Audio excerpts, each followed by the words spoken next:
Hello, video on demand people, question mark? Yeah, there we go. Now it's working. Okay, so, what, is it? Is it? Yeah, there we go. Cool. That was really interesting. So, YouTube streaming works super different than Twitch streaming, and I don't know why. Those of you who do not stream, it is a very, the two experiences are not related. So now, where is a link to this stream? Here we go. There's a share button. Copy. What is up? Yeah. And for those of you who were maybe watching that previous stream or watching the VOD of that stream and you don't get it, what happens is people can't regulate their behavior. They show up and they hear a noise, they hear a problem with the audio, and they don't go, and go, let me play YouTube, and go, nope, it's just happening in Colville stream. Okay, well, anyway, they want to talk about it here. And it's like, all right, well, and then everybody thinks they have advice, and literally none of the advice has any value. No, which is just another form of static and noise in the stream, right? It's people like, try this, maybe it's this. Hello. I am live on YouTube. I think we got a bunch of dice. I am live on YouTube right now, but I think we got a bunch of dice. How do you know? I don't know where they are, but I knew where they were, and they were on a pallet sitting in the front door. And then I went to Micro Center and came back, and they were gone. And Jerry's gone. No. Let me finish. So Jerry was here. Yes, you were caught up. So for instance, no one in the chat, and those of you who are here for it, no one who was here for it, if you were here for it, you'll remember this. No one in the stream said, oh, hey, Matt, maybe that static is coming from the failed. That's a lot of dice. How many of these? Put it. There's the camera. How many? Wow, these are cool looking. Are these the Citron dice? These are amazing. How many of those are there? Like 50 of them? I don't feel it. Oh my God. This is 40 pounds of dice. Oh my God. This is 40 pounds. No, this is about, I think it might be a little less than 40 pounds. I think it might be 30 pounds because my salt for my water softener is a 40-pound bag. And I can't do this with a bag of salt. Yeah, hide the address. That was amazing. There's a lot of these. There's like 50 of those bags, and one of those bags is like 30 pounds. And they look really cool, even through the I think they're chess X dice. And they're Jor dice. They're numbered 1 to 10 twice. Everybody loves the D20. So yeah, nobody in chat who was quote unquote trying to help, which is a very long-winded way of saying increasing the noise, was saying, oh, Matt, your Focusrite is failing. Because that's literally what it was. This is a piece of hardware. And I don't think I've ever had a Focusrite device that lasted more than 2 years. They typically fry. I mean, it's usually either the drivers. 39 pounds. 30. You're going to get a kiddie pool? Is that what you said? Oh. I don't think he's going to get a kiddie pool. He might be, but yeah. We talked about getting a kiddie pool and just pouring all the dice into it and going swimming. So yeah, this thing failed. This is probably my third or fourth one of these across many generations. And what happens, I think, is just like, you think it's a solid state device, so it should just last forever, but no, it generates heat. It generates heat, and there's still entropy. We haven't yet figured out a way to avoid it. And so the thermal paste that connects gets bad and things degrade over time, and it's junk. Now it's in the trash. And so I just went to Micro Center and I was like, well, they've got Focusrite makes another one of these. It's newer and bigger and more for streamers. There's a name for it or something. And there's an Elgato one, the Wave XLR. And so I plugged the Wave XLR in and it works great. I probably would have bought both of them, but the Focusrite one was behind glass, which is their way of saying, we do not want you to buy this. And I went, okay, well, here's one that's not behind glass. I'll buy that one. So I'm currently rocking a Wave XLR, and I plugged it in and tested it, and there was no noise. It sounded great. So, I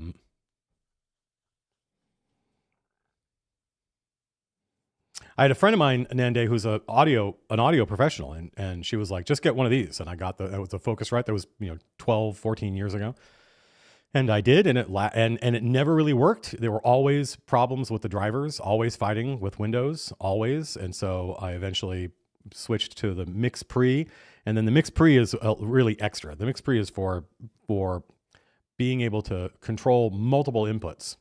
And I eventually gave up on the mix pre and just went back to Focusrite. And every 18 months to 2 years, you just got to throw it out because it just stops working. And my friend the funny thing was when I went back to her and complained, she's like, "Oh yeah, I don't use those. I use one of these, so like a professional tool." And she's like, "That's just the Focusrite is the cheap consumer, and I guess somewhat disposable version." And I was like, "Oh," so she was not recommending to me this. I get this all the time. Just go get this cheap thing. I do not want the cheap thing. I want the one. If I'm going to spend money on it, I want it to be good. Otherwise, I just won't buy one. I'll just live without. I just won't stream. Anyway, excuse me. Yeah, Jeff Cooper 5138. So there was a really big. There's a name for it. It's like Voice Pod or something like that, and it's from Focusrite. And I was like, well, the fact that they fail and I got to throw it out and buy a new one every 18 months, that doesn't, I don't feel any way about that. Hopefully the Wave XLR lasts longer, but whatever. I put it on the company card, and I would have got both of them. Because the thing I didn't want to buy a piece of hardware spend an hour driving to and from Micro Center, buy a piece of hardware, bring it back, plug it in, and find out that there's a problem. Either the same problem and changing the hardware didn't fix it, or a new problem, and then I got to go back to Micro Center. I was like, I'll just buy 2 of these, and I'll pick the one that works the best, and we'll just put the other one on the shelf because we use audio devices all the time for all kinds of things. We do all kinds of audio, video nonsense here. So I thought it won't go to waste. I'll just buy both of them. And then here's the display unit, and I'm like, cool, where is it? Oh, it's behind glass. And I just looked around, and there was no one around to help me. I went, okay, they made their point. Who am I to argue? And I went and got the Wave XLR, and that was it. I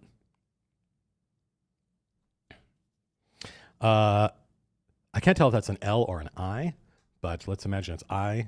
Kashi2 says, do I think that the GM's Guild is the best place for new game designers to post their creations? I have no idea. What do the DM's Guild, what does the DM's Guild do for you? What do they do for you? I don't know. I don't know what your goals are. I don't know what I don't know what you consider success. Generally speaking, when we look at platforms to partner with, to put our stuff on, what we look for is, what are you going to do for us? And 9 times out of 10, the answer is, oh, you get discoverability. I'm like, the fuck we do. That is not a thing. What are you talking about? Right? What we're doing is we're bringing our product and our customers to your platform. Right? If they have to search for our product, that means they're not looking for our product, because they would just know. Like they're not gonna say heroic fantasy RPGs and here's a bunch of them and they go, oh look, Draw Steel's at the top. No, they're gonna go Draw Steel. Right? That means they're our customer, not yours. Right? So discoverability only makes sense in a world where people show up to the platform not knowing our game exists. They search for a broad category, heroic fantasy, and then hopefully our product is near the top, and then they see it and go, oh, what's Draw Steel? Okay, that means, and if they work to do that, if they take your product and they say, well, if you put your product on our platform, we will feature it for 10 days on the front page. It'll be a banner ad. It'll be this big, right? And we take 30% or whatever, and that's what you get. Do they do that for you? I bet not, right? So that's why we're like, no, we're not going to, we're bringing our customers to their platform. So they need to, and they don't want to do that. They want to try to act as though they have some value in this relationship. And that, in our experience, just use a Shopify store. Just use a Shopify store. You're the one that has to raise the awareness. You have to make a product that people want. A lot of people fall over at that hurdle. We see it all the time. It's not enough. It's not enough that you think this is cool and that you believe in it and that you think it should exist. Other people need to agree. And I think if you're a pro, you have some idea of what people want, and you know that I want this thing, and I know lots of other people are going to as well. If you're not a pro, then you have no idea. You just put your stuff out there, and who knows what happens. So you have to do the raising. You have to do all the raising awareness, which means you're building your own community, which means you should be looking at a platform that empowers you.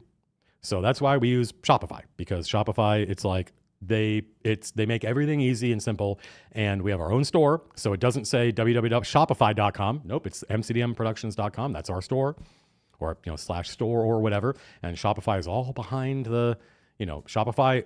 They only win if we win. So they take a much smaller cut, and they have an incredible amount of plugins that people make. Some of them are paid plugins. So the Easy Ship will talk to Shopify, and we make physical products, tracks, all this stuff. It's great. It's great. So if that's the ground state, right? Cool. That works. They take a small cut. I bring my audience to this website and I sell stuff. Then you got to think, okay, here's another site that I don't control. What are they going to do to make me happier than I would be if I just sold it myself? That's the question you should be asking. I can't answer that. There are people who want to make things and put them on the DMs Guild just so they can see their product on the DMs Guild. To them, that is not a means to an end. That is an end unto itself. When I finished my first novel, Priest, my best friend's wife, who I also quite liked, my friend Ashley, so Austin comes home and says, "Hey, Matt finished a novel." And she's like, "Really? Tell him I want to go to lunch." I'm like, "Cool." So Ashley and I think we went to like Fatburger or something like that. I don't remember why. And she says, "So what do you want? What do you want from?" Because she was a published author with a book deal. She got a movie option and stuff like that. I think she's the real deal. She's the real deal. She's a pro. And I was a full-time video game developer. This was a hobby of mine, writing novels. It wasn't. And I hadn't really thought about that. What I wanted was to write a novel, and I had done that. And so I sort of evinced some confusion under the question. And she goes, "Well, some people, they write a novel because they think they're going to make a lot of money. Some people write a novel because they want people to read it.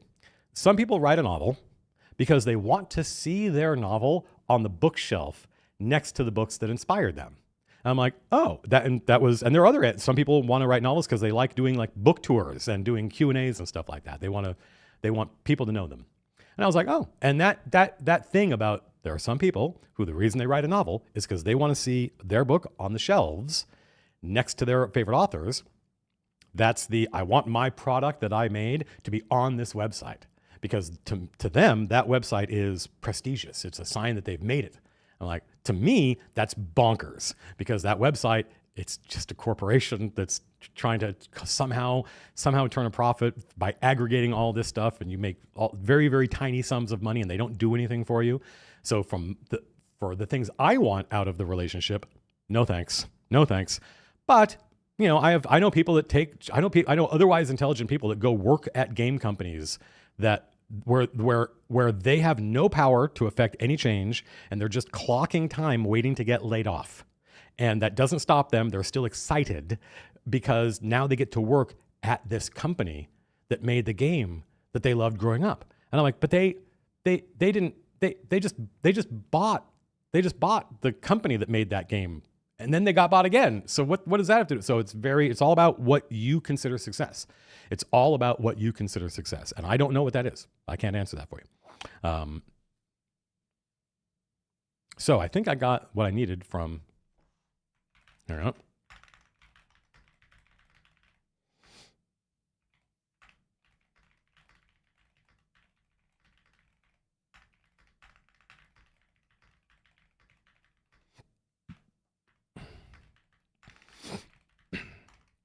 So the purpose of this stream, if indeed it can be said to have a purpose, is to just talk about running Draw Steel and playing Draw Steel and what I've learned.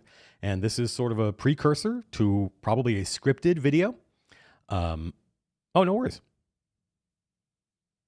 Yeah, you know what? iCashy too. That was me when I wrote a novel. That was me when I wrote my novel. So when they say, I appreciate the honesty. Thank you so much. I didn't feel like I was being particularly honest, or I just felt like, but thank you. I hope some point my game is on shelves. That is a thing you should not want.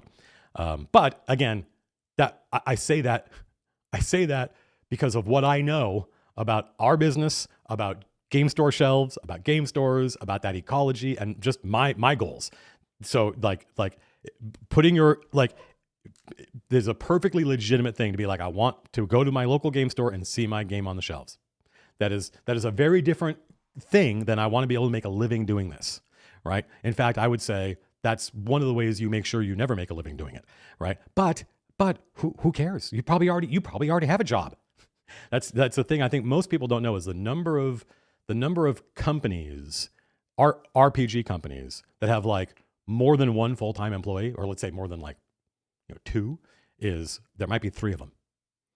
There are companies that make RPGs, but that's not, they're a company that does a lot of things. So yeah.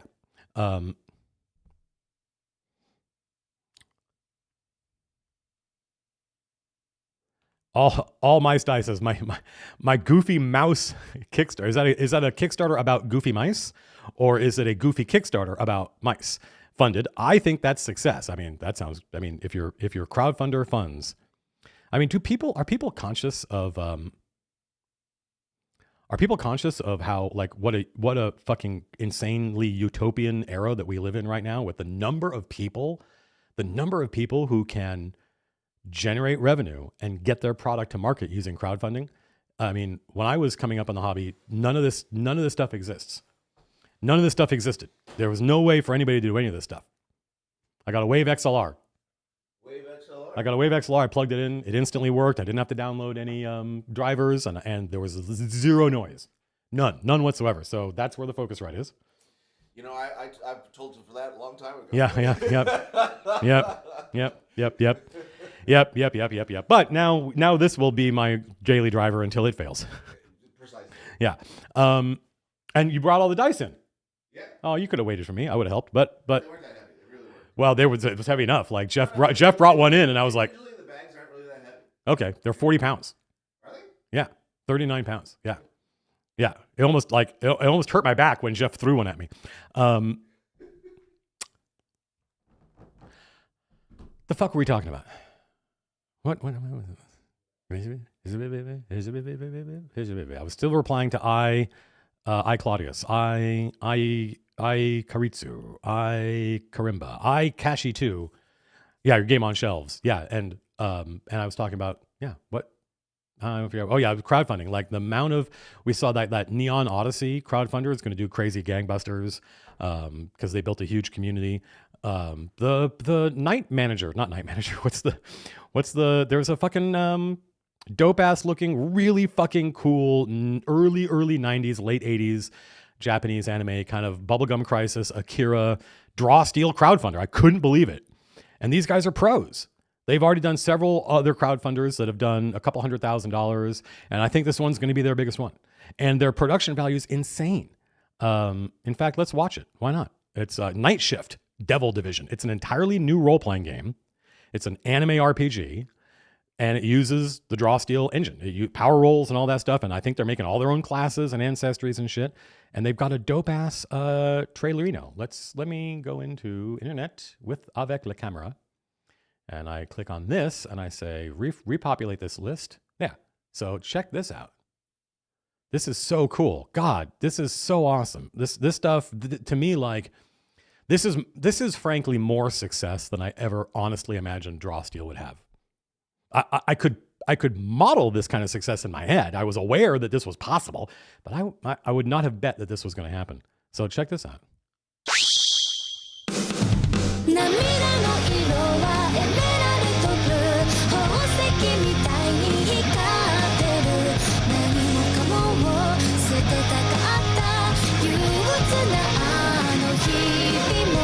I like their little logo.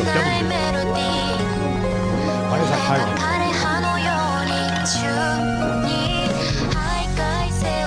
Look at that thing. What's that? Oh, look at that guy.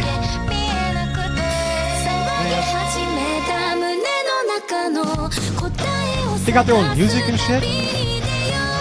Devil Division is a sick name. I mean, and they have a Q&A. Here's the link, folks. This is one of those things where remember what crowdfunding is. It's not a store. So like, click on the link, check it out, but only back it if your attitude is like, I want this to exist, right? If you just want to buy it, you can wait till it comes out. And they said they're talking about like a little over a year from now, like 18 months from now. So they got a lot of work to do. But I think that is super, super cool. And that is a draw steel engine driven game. And we were talking to these guys.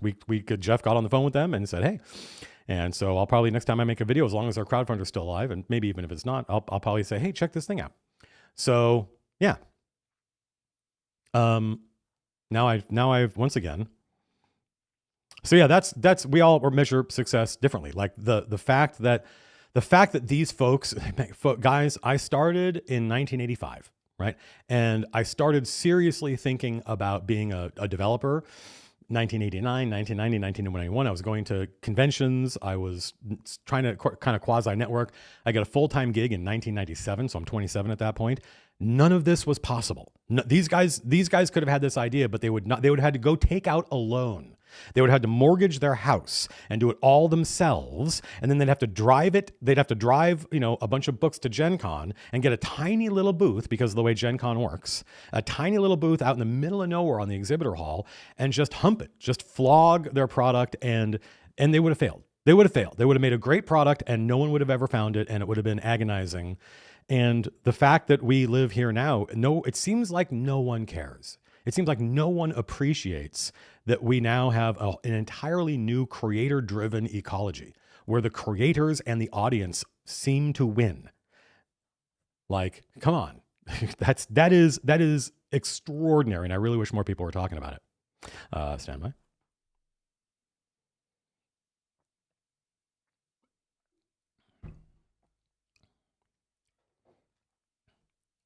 Yeah, I think so, Daddy Mystic Arts. I got a video. It's probably a walk and talk. It'll probably be the next walk and talk about people who they don't like. For them, somebody in my Twitch chat said something pretty insightful when I was talking about that idea between the hobby and the folk tradition, right? Where the premise is that for the vast majority of people, your hobby is the one thing in your life that you like spending money on. You've got this whole list of things that are draining your bank account. You got rent, you got car payments, you got gas, you got groceries, you got tuition, you got shoes for your kids, diapers, who knows what. You've got all this shit you have to spend money on, gas, electricity. And then if you're lucky, you've got this little amount of money left over at the end of the month. And there's this one thing that you're going, oh, I've got some money left over. I can spend it on this thing I love, which is called their hobby. All right. And I'm one of those people, right? I'm one of those people. Literally everybody I've ever known is that we all have different hobbies, right? I remember when we were 18, 19, and a bunch of my friends got into RC racing, and I could not do that with them. I could not afford it. And every time they took their RC cars out, they had to bring a little toolbox, because every single time they raced their little RC cars, something broke, right? And it's designed to do that, because the versions of those cars where nothing breaks cost $10,000, right? Well, the ones that they break all the time cost $300. And even that was, even at 1920, I couldn't afford that. So they like spending money on their hobby. The folk tradition folks feel as though RPGs are more like whistling while you do the dishes, right? They're more like being 4 or 5 years old and playing tag on the schoolyard, right? That they're going for a hike. Like, money? Why would I have to pay money to go why would I make money as a hiker? That's fucking weird. What would it be? Why would I make money or even think about generating revenue whistling while I do the dishes, or humming along to the radio while I'm on the way to work, right? And that's the thesis statement. And it's one of those things that I'm fascinated by this because of my deep and abiding love for the hobby of role-playing and its culture. And understanding, trying to tease out how none of us agree on what a role-playing game is. Every table is playing a different game. And they don't know that. They don't understand that. That's the lesson of the elusive shift. So I'm fascinated by this. And I like trying to understand these people on these like 90s internet forums that are still kicking around 25 years later, and their attitude toward the hobby. I'm like, I now understand that these people aren't just assholes. They seem like miserable, miserable assholes, but they're not. They are just engaging in a different kind of game than I am. They simply view the hobby differently than I do, right? And somebody in my Twitch chat said, that's like being a paid dungeon master. And I went, you're right. That's exactly it. That is exactly a direct analogy. There are players who, for them, paying a DM, Oh, thank God. Oh, this is so much easier. This guy's great. This guy, this girl, this person, this non-gender specific guy is awesome. We pay them. We feel good paying them because of all the work they do. You know, we don't feel like we're exploiting them. This person does a great job. They get some money. They get money for their time. And the person who's a DM is like, I don't know people in real life that want, so if I want to do this, and they sell and they make money and they get to do it. And they're all happy. They're all happy. Meanwhile, I look at this and literally I think, why does money have to enter into this? Being a DM, being a director is a thing you do because you love doing it and you love your friends and it's fun. Right? But the difference between me and some of the 90s grognards, look, I lived through the 90s. I loved the 90s. I do not want to jerk off to them. Right? The difference between me and these 90s grognards is I do not feel a way about the fact that those people like that ecology. I'm like, cool, great. The fact that there are other people out there whose experience of the hobby is very different than mine just means that the hobby is a lot broader and more versatile and more diverse and more interesting than it would be if everybody only valued the things I valued. That sounds gross to me.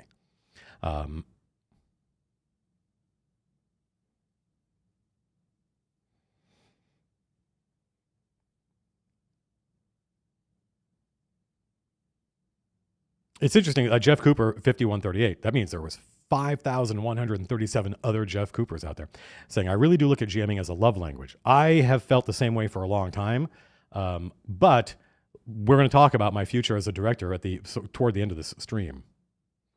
But yeah, so we played Draw Steel last night. We played Draw Steel. I ran for the first time in a long time.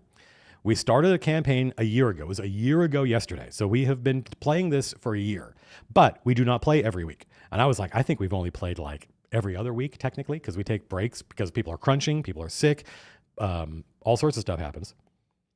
And we still have game night. We've had more game nights, you know, but we didn't play 52 times. And we did some forensics and we all basically added up all the sessions we ran. And it turns out to be around 26. So it's literally about every other week. So we have about 26 sessions under our belt. And I've learned a lot as a player. I've learned a lot as a director. It's been an extraordinary experience. It's one of the coolest things really that's ever happened to me, ever in my life. Because I did not know this was going to happen. I didn't think this was going to happen. I didn't guess this was going to happen. Everyone I know, all the Chain of Acheron Turtle Rock folks, were all really excited by Draw Steel. They're like, this game looks cool. Are we going to play? Are we going to play? And when it came out, I was like, yep, we're going to start running. So I started running a couple of months before the game came out. The game came out on July 31st, 2025. And we started playing on May 6th-ish, whatever. And I had an adventure that I cooked up and has deeply informed Crack the Sun. We often, when there's a problem with the plotting or the manuscript for Crack the Sun, Paul and I often just go back to my original adventure and go, why don't we just do this? Can we do this? Will this work? So I had an original adventure that I had prepped for Crack the Sun. I mean, for Draw Steel. And I ran that for many weeks, like probably 6 weeks. And we'll talk about that. And then by the time I was done, this is the unbelievable thing that has never happened to me before, ever. I've definitely had the experience of my friends and I going to the game store back when that was a thing, seeing this new RPG that had the coveted Origins Award winner sticker on it. Deadlands was a canonical example for us. But also this happened with Shadowrun. I don't think it was an Origins Award winner at the time, but it might have been. And we get real excited about this new hardcover RPG, and we buy it that day, go back to my friend John's place, and try to figure out how to play it and run it. Which, if you've ever tried to just buy an RPG off the shelf and run it that night, it ain't easy. They don't make it easy. Now, there was no Delian Tombs back then. But we still gave it a shot, and we got really excited. Even under those circumstances, even at the height of we were playing several times a week because we were teenagers and we had summers and shit like that.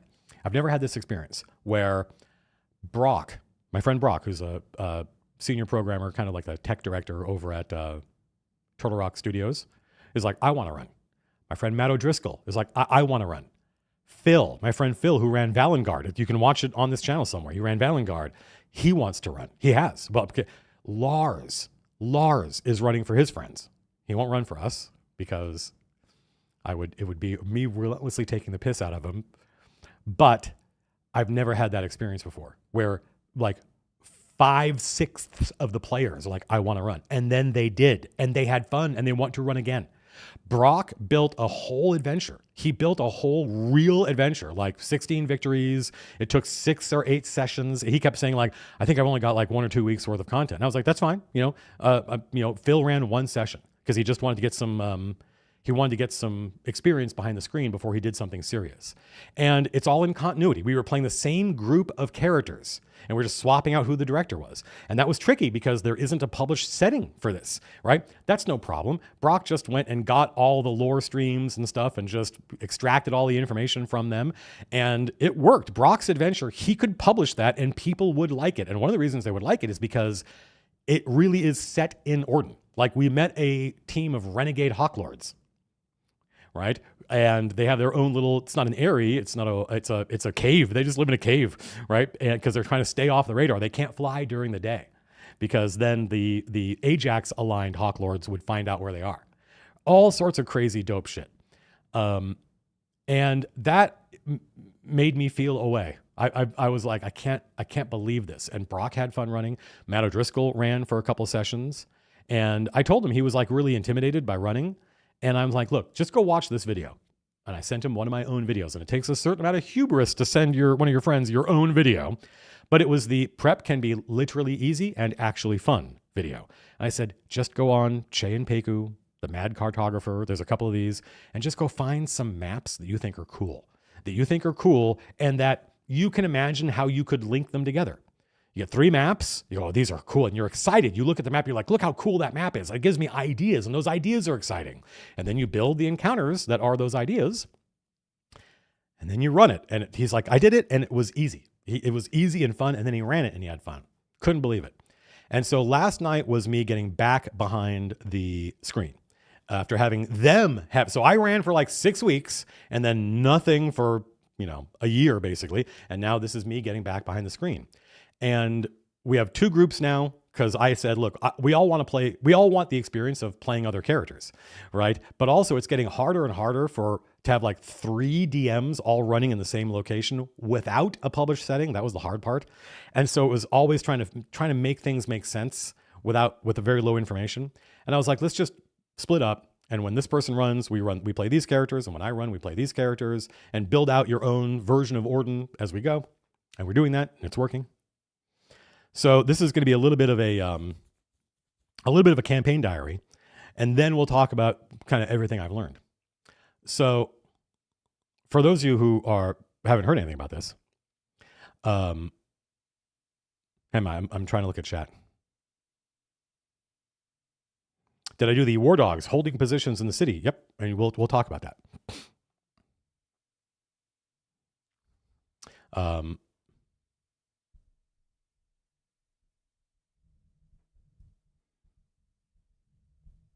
Daddy Mystic Arts, that sounds like a question not for this chat. That sounds like a question for maybe our Discord or Reddit.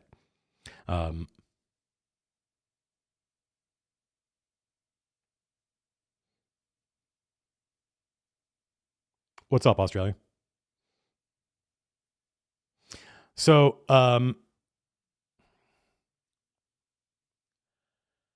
let's see. Do I rewind all the way back to the beginning? Yeah. So when not when last we left our heroes, when first we met our heroes, and I did a little bit of this, I streamed a little bit of this, I think on Twitch, building this adventure out or thinking about it at least. I wanted to build a new duchy. So not the Duchy of Urland, not Andrim. This is a place in Corwell, and Corwell and Andrim are pretty similar, but they are a little different. And so this is I don't know what the name of it's the Duchy of Argoth, right? Which is a very fantasy sounding name. But that's because I was running out of names that sounded right to me. And so I was like, well, let's make this name a little bit more explicitly fantastical. I remember when we were working on the Lord of the Rings role-playing game for Decipher, my boss, Christian, said something. This is how, and I was working, I think, on the maps. I was, the artists were drawing the maps, but I had to index all the maps. And that meant I had to sit there and figure out, like, all right, what do the humans call this place? What do the elves call this place? What do the dwarves call this place? And build an index of that, because depending on what you're trying to look up, you are coming to it with the Quenya name or and that was fucking annoying. So I have all this shit in my head and I don't know what the topic was, but Christian looked at something we were working on and he said, well, that'll make all the Molgoths happy. And I was like, Molgoth. Who's Molgoth? What? And I literally thought that he had said something like Morgoth, but there was another character I didn't know about named Molgoth. But no, he meant goths at the mall.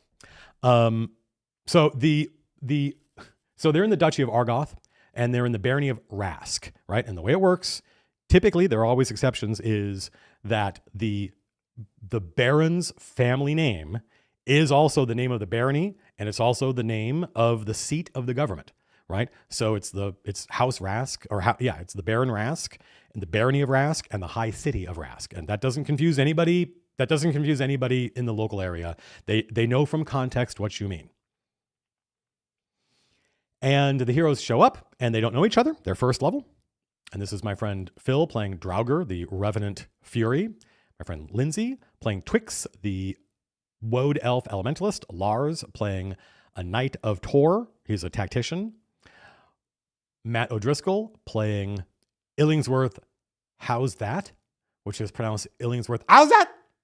Which you shouldn't do that. And it's Illingworth because of a filthy fucking clue I gave in Codenames, where I saw that the two words I needed to connect were cricket and ray, R-A-Y, like ray of light. And I went, all right, there must be some cricketer whose name is Ray. But I don't know cricket. But our rule is that captains can use Google. Captains can look things up, but players can't. Players cannot, type the clues into Google and see what words it kicks up. No. And so I just went and Googled. And of course, the corollary to that rule is never give your team a clue that you don't know what means. Because that's happened. Somebody looked something up like, well, I don't know what this word means, but I'm going to give it as a clue. And it has never worked. And so I went and looked up cricketer Ray. And it said Illingworth, Ray Illingworth. And so my clue was Illingworth. And Matt O'Driscoll, there were two players on my team, but one of them was Matt O'Driscoll. He went, well, there's a cricketer named Ray Illingworth, and they got it. So that's why he named his character Illingworth. He's a Polder troubadour. Moriel, my friend Brock's devil talent. And that was 5 players, and we were recently joined by Tom, not Tom, who is playing Clementine, a Polder conduit of Ord, a Polder raised by dwarves. And he just joined. So there are 5 players, 5 characters. He literally got but you can't open, wait, stop. Do the dice not need to be in a bag to be shipped? Yeah, those aren't the shipping bags. Those aren't the shipping bags. Oh my God, he's literally going to fill that pool up with dice. He's literally going to go fill that pool up with 20-sided D10s, Jordice. This is epic. So they show up at the city of Rask. There's a sign, and the sign is like, which, Lindsay still had. When we were playing last night, she goes, guys, I still have the original handout. Let's see if I can find what the sign said. The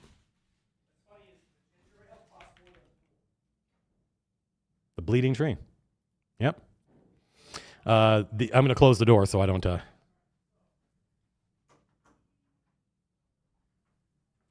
Welcome back. So these are my notes. In fact, you can see them. Here we go. These are the notes that I wrote for this very first Drostiel adventure that I ran. Specialist wanted post of the local baron is hiring specialists, meaning adventurers, to find some missing people. Indicate a high level of threat via the number or nature of people who have gone missing, trying to figure this out. It's an important thing, right? Is that they'd already sent a team of men-at-arms. They didn't come back. They sent one of their knights. That person didn't come back, and now they're all out of ideas. So now we need some disposable rat catchers. And this is a sign. Specialist wanted. The regent requests all those who enter town with experience and skill in battle against ghost, ghoul, goblin, knowledge of hauntings, curses, mysteries. My name is John Wellington Wells. I'm a dealer in magic and spells. That kind of thing. If you want a proud foe to make tracks, if you'd melt a rich uncle in wax, you've but to look in on the resident gin number 70 Simeriacs. So this is my version of the John Wellington Wells song, hauntings, curses, mysteries, witches, and woads. Because they don't know what's going on. They don't know what the problem is. So they're like, let's just put everything on the list because we don't know which of these it's going to be. Report to Duncan. Duncan's the captain of arms, captain of the guard. Ask any likely looking townsperson. So that's the sign, and it's the beginning of Crack the Sun.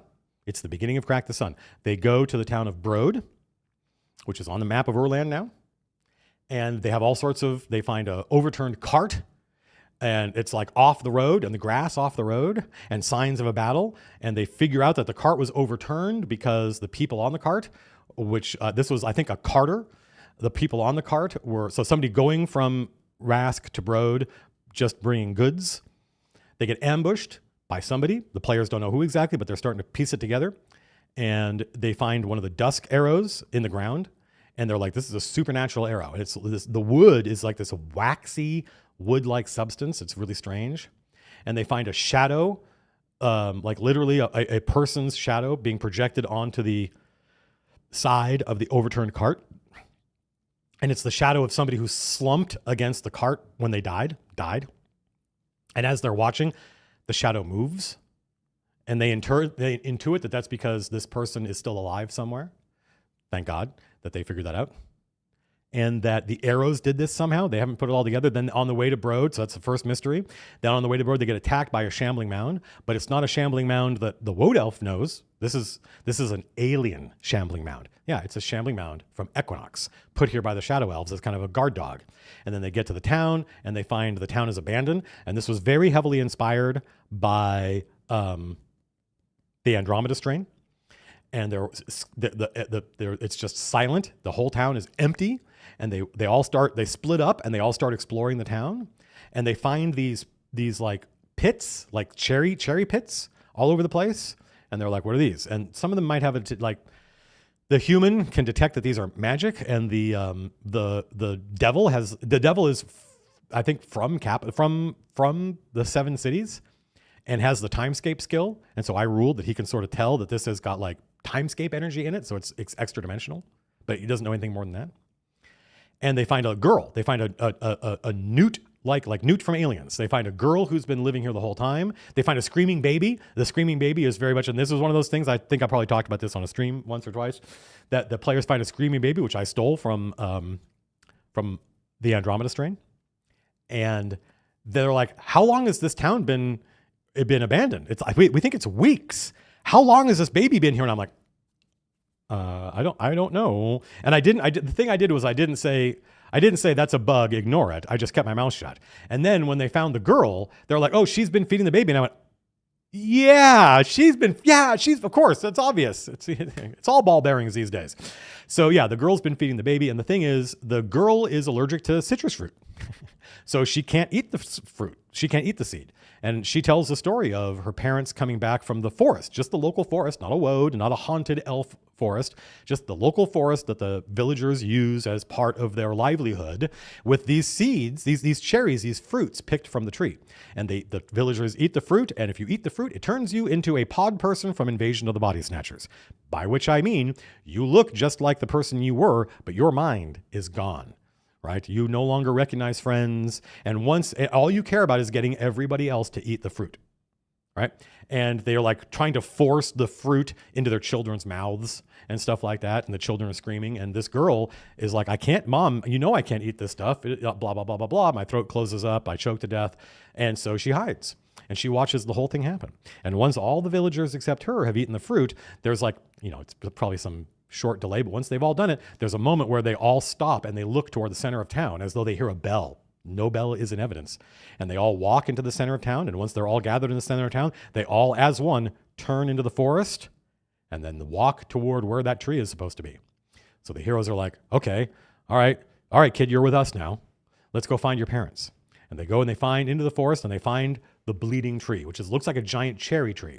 But the fruit, the fruit looks like cherries until you look at it closely. It's like a 4-lobed cherry. So, if you're not an expert in botany, you might think this is just a cool fruit that you'd never seen before. Right? It doesn't look weird or alien or anything like that. It's just a 4-lobed cherry, but it drips this sap, this red sap that's really watery. It doesn't actually look like blood. But when the sap all pools on the ground, and there's this red pool on the ground under the tree, it looks like the tree is bleeding. The bleeding tree. Or, as Matt O'Driscoll called it, that bleeding tree. So, is there a fight? Yeah, they have to, the tree, I think, attacks them. I don't think this happens in Crack the Sun, ? But actually, I could have I could let Paul know. BT dubs. In my game, the bleeding tree attacked the players when they found it.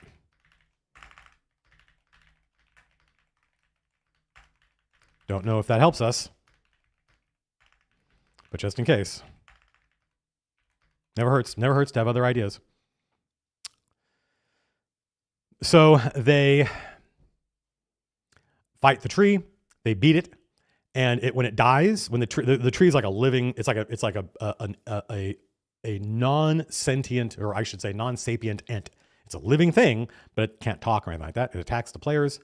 And when they beat it, the tree kind of goes and gets sucked in, very much like the house at the end of Poltergeist, leaving this bright light just hovering in the air. It's like a purple, ultraviolet photon torpedo flickering and glowing there. But Moriel, the devil talent, has devil hellsight. He sees, so I decide that he sees something else. He sees a portal, right? And he's like, wherever those people went, it's through that portal. So the heroes go through the portal. They find themselves in Equinox. Equinox is a shadow mirror world of Hârn. So there are landmarks that players will recognize, but they're like, this castle that just got completed 20 years ago, here in Equinox, it's been a ruin for 1,000 years. How is that possible? Shut up, right? And so there's a bleeding tree in Hârn. It has its mirror duplicate in Equinox, except it's an apocalypse tree. And the apocalypse tree is like 9 stories high. And it's a very different looking thing. It doesn't look like it almost looks like I described it as like an atmospheric processing tower, right? But it is obviously still at the same time a tree. And they can see hanging from the tree are these white pods. They almost look like giant maggots, right? And they're pulsing and squirming. And I left out a bunch of details, like the fact that when they were exploring the town, when they went to the tavern in the abandoned city of Broad, town of Broad, there was a ghost doing the dishes, an actual draw steel ghost, right? And my friend, and I did this thing, and it didn't work. It didn't work exactly the way I wanted it to. It came really close, where Phil's character Draugr is just kind of hanging out in the kitchen, while everyone else goes to explore the tavern. And so Phil's character is by himself in the kitchen. Phil gets up to go to the bathroom. I go and I grab my Ghost Mini, and I put the Ghost Mini in the kitchen next to Draugr, and I went, shh. And all the other players are like, and so Phil comes and sits down, and he doesn't go, what the fuck is that? Which is what I wanted. But after a while, the players kind of nudge him. And then he has this, what the hell's going on? And this ghost is kind of on a loop. It's more like a recording than a person, but you can talk to it, and it can answer questions, but it can only answer certain questions, and it speaks in rhyming couplets. So I wrote these little, and so it talks about, the ghost says, actually I've got the document here. Let's find out. The Road to Broad, Dreams and Visions, the Ghost. So these are things that the ghost could say to the players. And what the header that I wrote, the note I wrote to myself says, a woman, formerly Mistress Carenza, is here. She was the first to be turned. So she is really dead and unrecoverable. During the battle, she says stuff like, these projections that you see are still alive. So the players end up fighting all of these shades, all these incorporeal undead. They fight a lot of incorporeal undead, but they don't speak. They're not like this. They're not like a ghost. These projections that you see are still alive, still somewhere free. Though to you, they seem but evil shades. They are prisoners in a world unmade. And what the players intuit, they figured this out. They figured it out at the bleeding tree, not even at the apocalypse tree, where they're sitting there talking about once they defeated the tree going into the thing, they went, I think this is what's happening. And I was so happy that they figured it out. This is the kind of thing that I don't know you can put in an adventure, because there are things I can do in my notes because I know my players, right? I don't know your players. So we gotta be a little bit more circumspect when it comes to the design of Crack the Sun.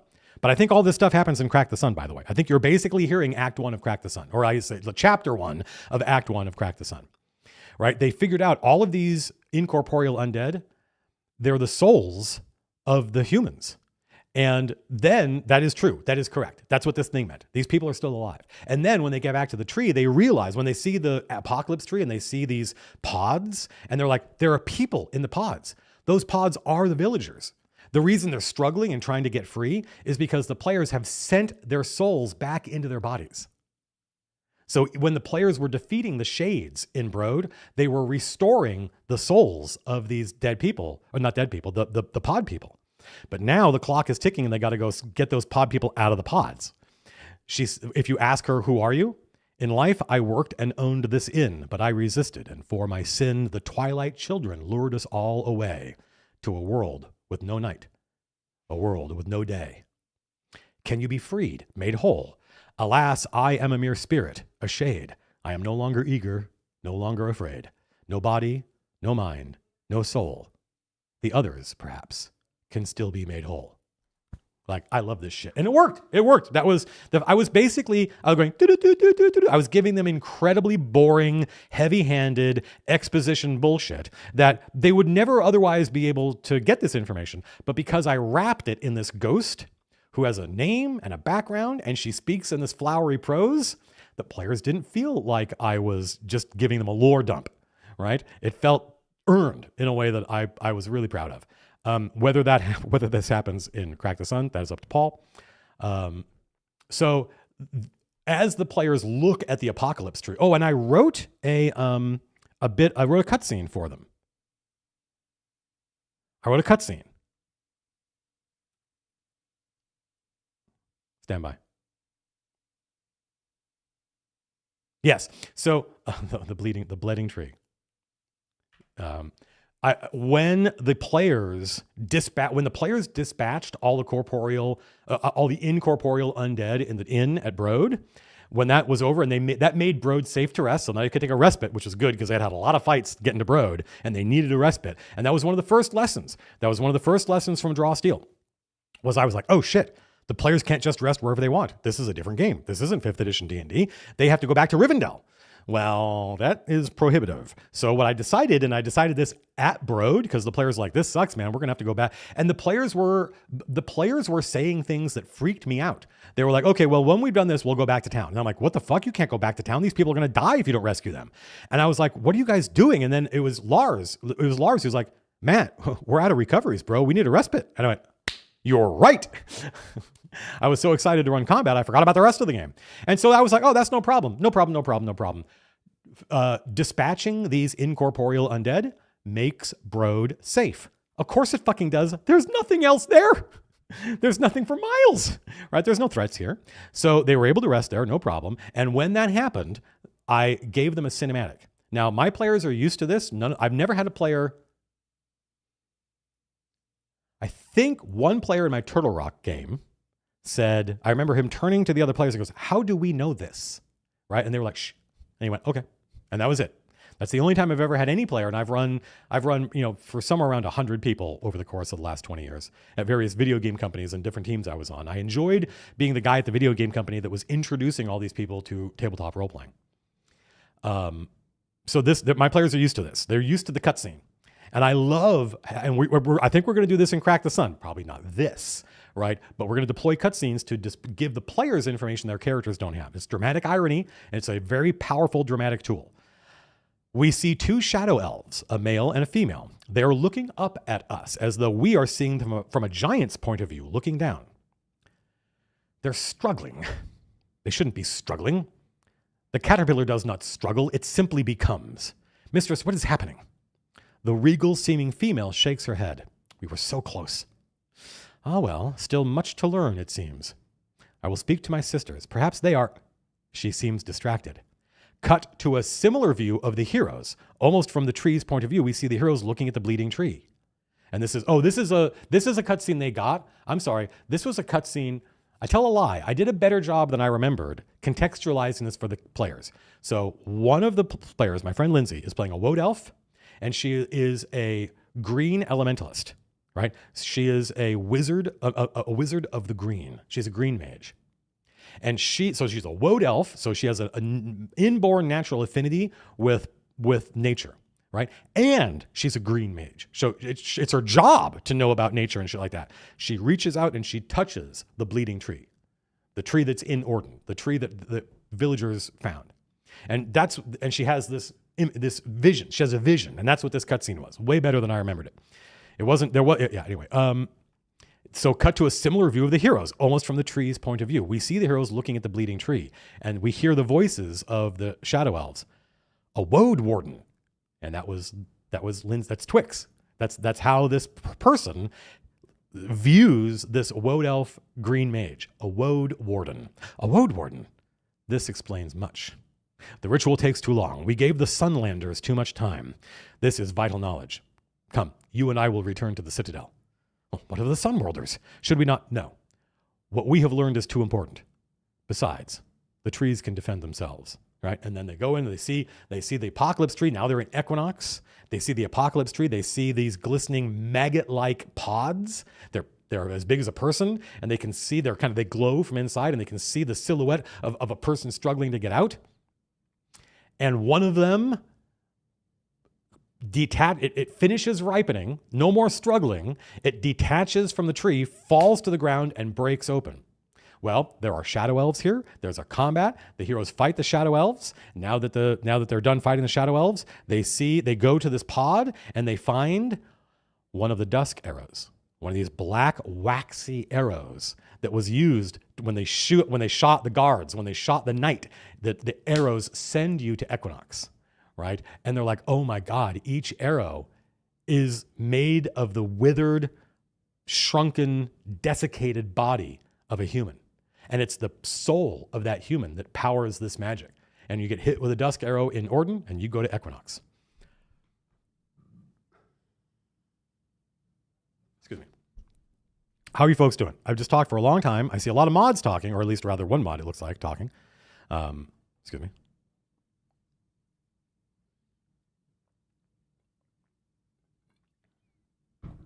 I feel the same way, Casleb Baker. I was so jazzed last night when I was finally running.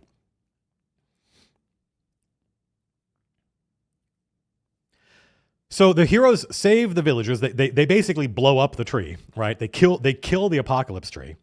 They free the villagers. The villagers are kind of disoriented. They don't know what happened. A couple of them have died. Mistress Carenza died. The one in that pod is dead. The rest of them are saved. They're going to be able to reunite Newt with her parents. And the apocalypse tree does the same thing. It leaves a portal to Equinox. They go through the portal. They end up back in Hârn. The villagers go home, and the heroes go back to Rask to collect their reward. Don't forget, they're on a mission from the Baron, or the Regent, the Baron's sister. And when they get there, and I told them, I said, when I'm done with this adventure, I'm going to take a break because which we'll explain why later. And then if you guys want to keep playing, someone else needs to run. And that's where Brock was like, I got an idea.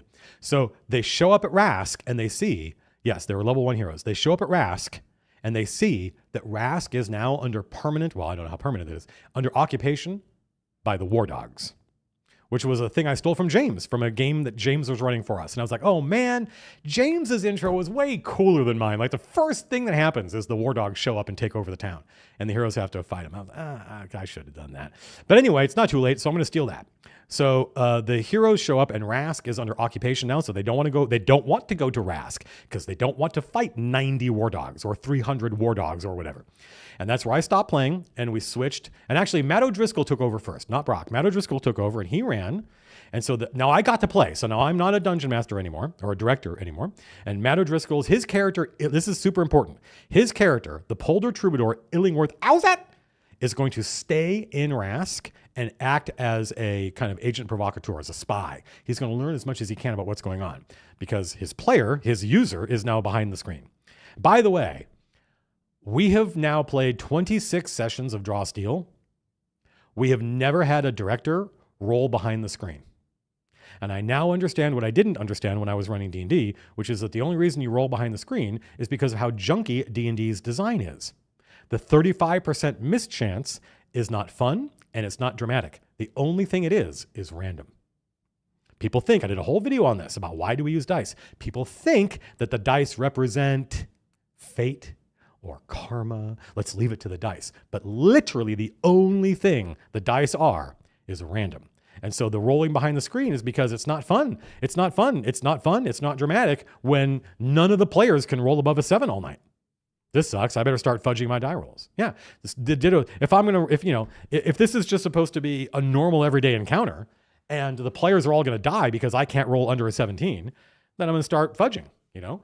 I don't need to do that. I literally don't need to do that in Draw Steel. And I never thought about it once. I didn't even realize this was true until yesterday. And I'm like, I don't think Brock ever rolled behind the screen. I don't think Phil, I don't think OD, I don't think any of us ever rolled behind the screen. We just roll in front of everybody. Crazy, crazy. Game design, folks. Who thunk? Who'd have thunk it? So now Matt O'Driscoll takes over. And he runs this session. Yeah, I can't really do the campaign diary for him. I wasn't the director, but now I get to play Sir Connell. I'm playing a knight of Rask. I'm a censor. I had a lot of fun. I learned a lot about the censor, and I'm like, I think this one censor ability. Phil asked about this last night. He's like, so these abilities with potency, where it says if their agility is less than 2, this happens. If it's less than 1, he goes, are we supposed to know what the monster's agility is? I'm like, that's down to the table. To the culture of the table, because there are definitely groups playing Draw Steel who are like, well, yes, of course. I said there are some groups who play Draw Steel, and actually all RPGs, this isn't unique to Draw Steel, they'll tell you this. They run RPGs like it's an open book test. Like the players are allowed to know everything about the monsters if they want to. And I'm like, that bakes my noodle, because that would immediately cause the players to start making decisions that their characters could never know. Right. So my attitude is, you can tell just by looking, is this guy really strong? Does he seem really agile? Does he seem like a doofus? And Phil's like, oh, okay. Hey, these 2 war dogs, what do they look? I'm like, they look big and beefy. And he's like, do they look agile? I'm like, well, I'll tell you this. They don't look smart or wise, and they don't have, and he's like, got it. Right. So he knew these guys probably have high agility, and he was right. Right? I didn't tell him the number. There was still some ambiguity. And in point of fact, he had the power, thanks to surges, to affect them. He had a thing that was A less than 2. Their thing was 2. If he had rolled and gotten, and I said, nope, he could have spent some surges and boosted it to 3, and then it would have worked. And that's the system working as intended. So I thought that the whole thing about none of us ever rolled behind the screen is extraordinary. We never felt we needed to. So now Matt O'Driscoll's running, and now I'm playing Sir Connell. And we go out into the forest. We can't go to Rask, so we go out into the forest, and we're looking for the Baron, right? We're looking for the Baron because I had decided, I didn't know why, I was kind of just throwing details out, and I figured I would find a use for them later, that there's a regent in Brode. The Baron, and the regent is the Baron's sister. The Baron is missing. He's not missing, he's in hiding. She knows that, nobody else does. Everybody else thinks that the Baron's missing. She knows my brother's in hiding, and they didn't know why. Well, now they know why. Her brother's in hiding because he caught word that the war dogs were coming. And he knew, because of his connections, this is crazy. I said I threw a bunch of footballs, not knowing where they were going to land. And then Matt O'Driscoll caught one of them and Brock caught another one. So they made, it's like fucking Herbie Hancock and Miles Davis. I was playing these random fucking chords. They listened to those chords, and then they played things that made my chords make sense. Right? So we start building, the 3 of us, independently of each other, start building this mythos of Rask, that here somewhere in the barony of Rask is one of the graves of the prison graves of the sword lords. So there's 11 sword lords, and they're like the Nazgul. And the reason there's 11 of them is because I'm a geek. And this is geek math. And according to the law of geek math, if there's 9 Nazgul and the 10 who were taken, well, then I need 11 sword lords, right? So there's 11 sword lords, and I think they're scattered all over. I think they're scattered all over Orden, but they might just be scattered all. No, I think they're scattered all over Orden. So there's like 2 in Vasloria, because Vasloria is so big.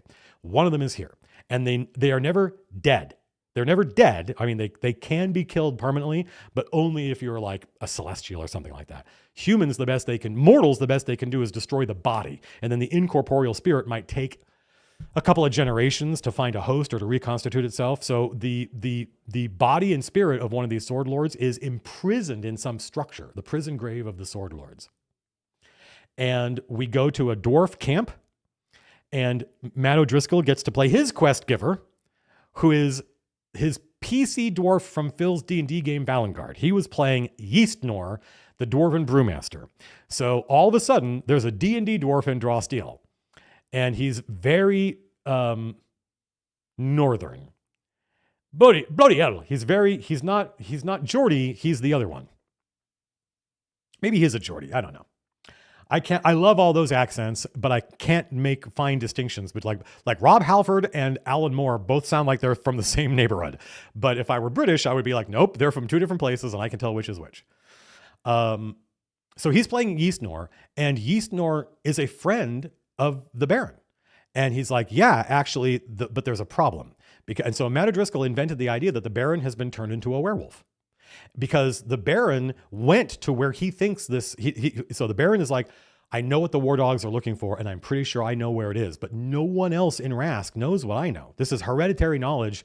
And even he wasn't 100% sure this is one of the Sword Lord's grave, but he's worried. So he's like, I got to get out of town. Because if I'm here when the war dogs show up, the war dogs will torture me and get the information.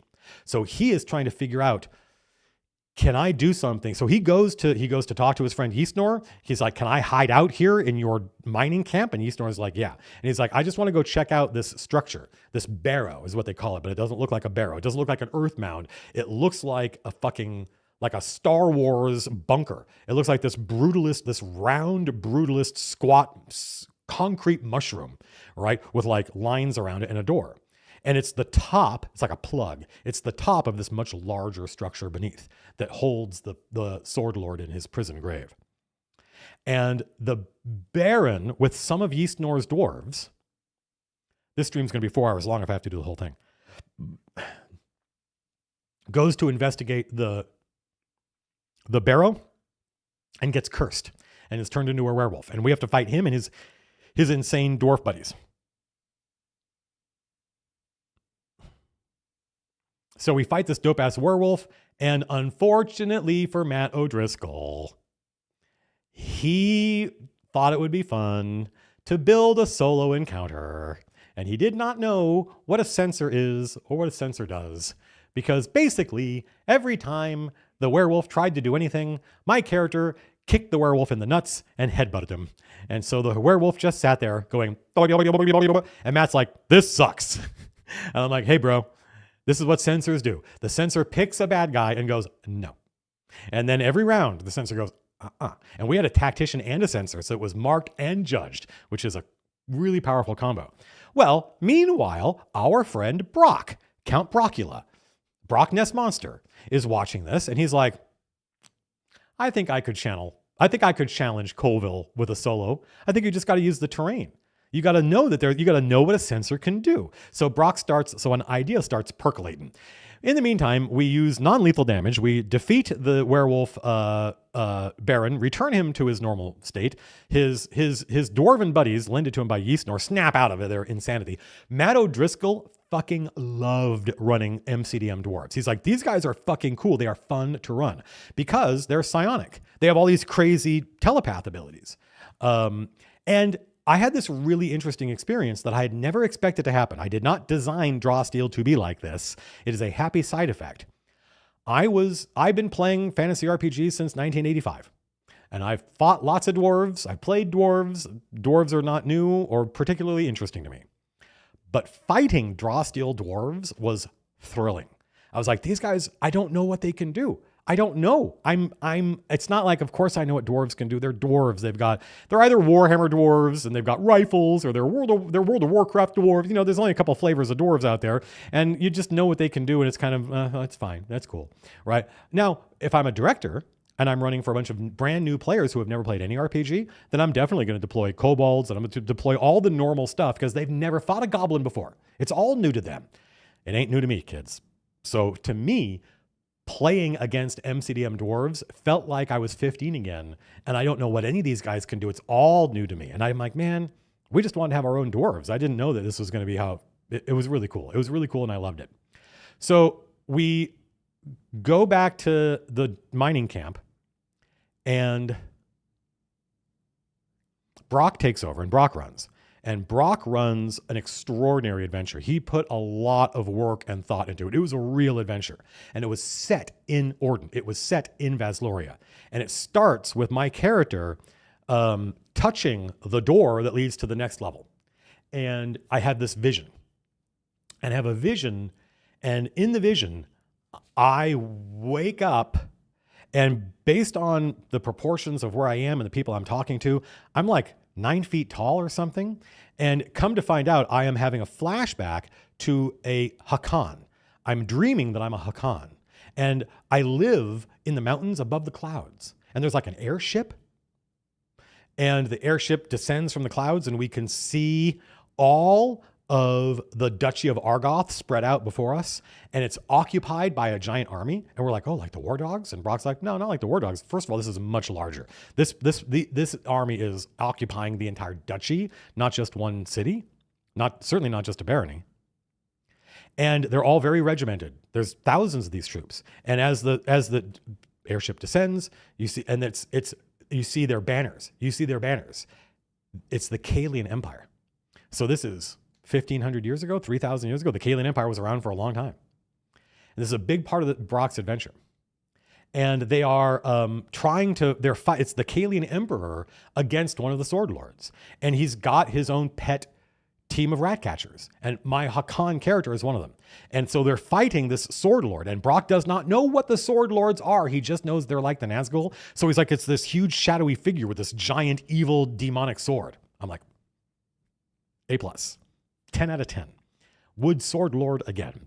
And my character is has like a staff. He has to go back. I think the thing is, I'm telling the story out of order. I apologize. But my character goes and gets this staff. And by using the staff against the Sword Lord, it makes him vulnerable. And then other people can stab him and kill him. So we need that fucking staff, right? Because we can't kill a Sword Lord. And we probably can't stop the war dogs from finding. I always felt like the players or the directors could have come up with a way for us to kind of trick the war dogs into thinking that there isn't a grave around here anywhere. Right? We'd have to do some kind of deceptive fuckery, find some other structure, lead them to think that everybody assumes this is the grave. And then when they get there, they find out there's nothing here. So they think there's no grave here and they leave. That might've worked. Doesn't sound like an adventure, but I could have figured out how to turn it into one. But Brock had a completely different idea. Thank God. Is this boring yet?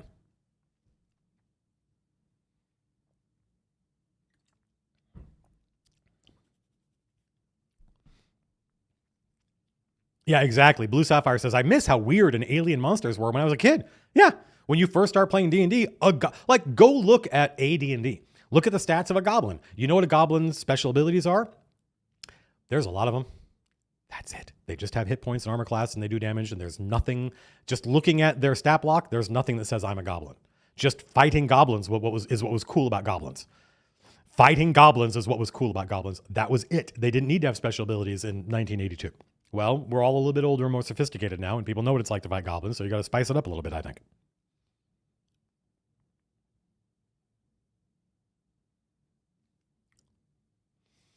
So in Brock's adventure, we are going to go up into the clouds. We're going to go find the hidden fastness of that Hârn, because we need his staff.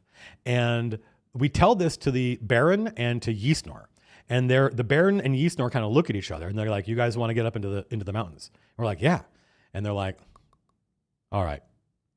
And they talk amongst themselves. All right. All right. We trust you guys. Let's go. And we start climbing up into the foothills. The dwarven mining camp is in the they're drilling for like silver. They're just looking for silver and they're in the foothills and there's the mountains. So we start climbing up into the mountains, up into the foothills, up into the mountains. And it's starting to get, but we're still like 1,000 feet up and there's still 5,000 more feet of mountain. We can't see the tops because it only goes up to the clouds. And there's a cave. And the dwarf and Ysnor are like, you guys stay here. Stay in here at the mouth of the cave so you can be seen, but do not come into the cave. And these two characters go into the cave, and there's some, and then they come out, and there's another dude with them. He's got like this. He's really tan. He's got he's wearing a lot of like leather straps. He's not wearing clothes. He's got like a loincloth and his leather bands as his clothing, right? And he's like, I hear you guys want to get up into the mountains. Let's talk. Why? And it's literally a negotiation. And it was a really fucking cool negotiation. Brock did an excellent job of it. I felt like this is a negotiation. And this is where we find out that this guy is a renegade hawk lord. And he and his buddies and their giant hawks hide out here, right? And it was so good. Brock did such a good job of this negotiation because what Matt O'Driscoll and I did was we're like, look, we figured out through skill tests and listening and asking the right questions that this guy it considers himself an ally of the Baron of Rask because when Ajax took over the Hawk Lords, this dude came to the humans for help, right? And if the Duke had thrown in, then maybe they could have stopped Ajax from subverting the Hawk Lords. But the only human who would throw in with the Hawk Lords to defend them was the Baron of Rask.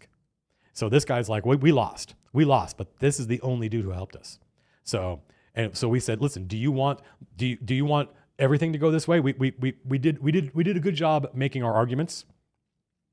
And so he's like, all right, so we get on these giant hawks and he flies us up above the cloud line and we find this like castle at the top of it's this really cool structure Brock has described. And it's above and it's like, wow, it's hard. And as we're trying to land, there's this like landing platform, which is basically, it's a dock. It's a sky dock for dirigibles. But that was an age undreamt of. And now we live in the age of chaos and no one knows from dirigibles anymore. But there's a dock up here and we try to land the hawks on it. And as we get closer to the dock, there's this like, there's this like energy that starts radiating off of it and it buffets the hawks. And they're like, they've got to fly over here and land on the mountaintops. They have to land on the tops of the mountains. And there's this rope bridge that connects all these mountaintops together. And we can walk to the castle, but we can't land our birds there.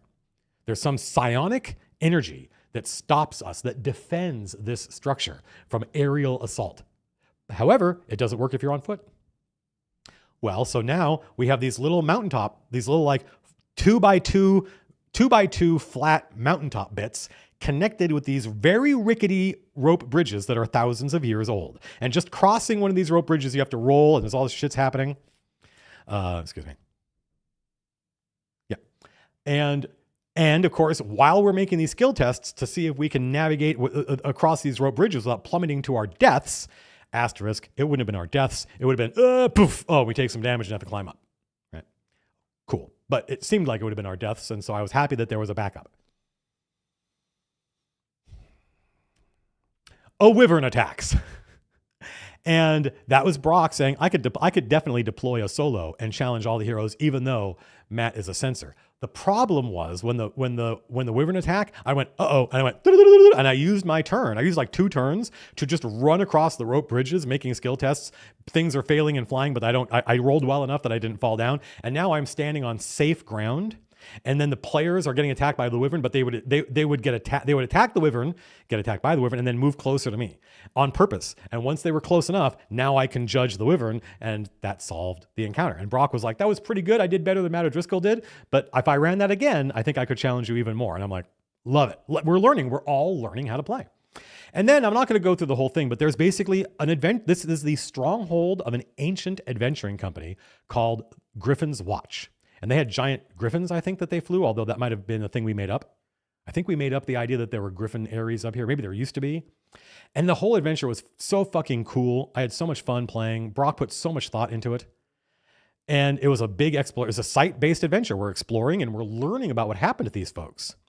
And about how they defeated one of the sword lords, and about how there was a traitor among them who betrayed them and assassinated some of them, but was not able to assassinate all of them, and how the Kalian emperor sent someone to like punish them.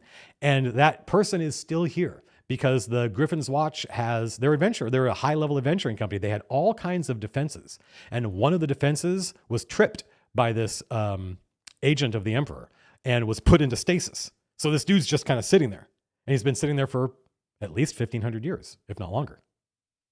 And we free him. And he's very disoriented. And this was so much fun. Brock did so good with this. As we're like intuiting, like he doesn't realize that it's the age of chaos. He thinks it's still like the age of enlightenment or whatever. Right? And so he's going to complete his mission. The only thing he remembers is what his mission was. And he's going to finish it. And that's going to get us all killed. And so we tried to negotiate with him. It was really cool. And ultimately we had to fight him. And that was fun. He was a cool solo. But what we learned was,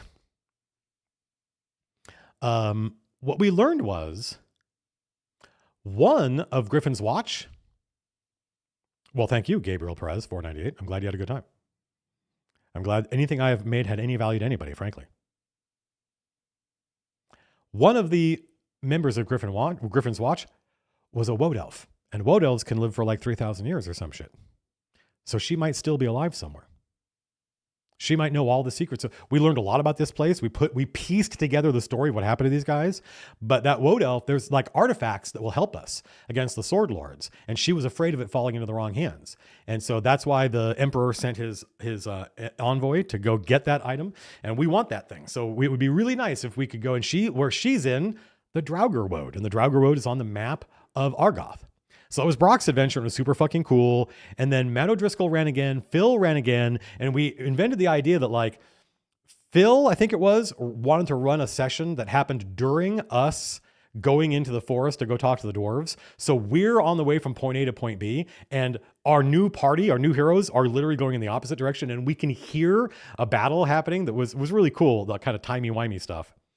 And then finally, and Brock runs again, and Matt O'Driscoll runs, and we end up, the war dogs are buying granite from the dwarves or stealing it and putting it on boats and taking it to Rask. Why do the war dogs want granite?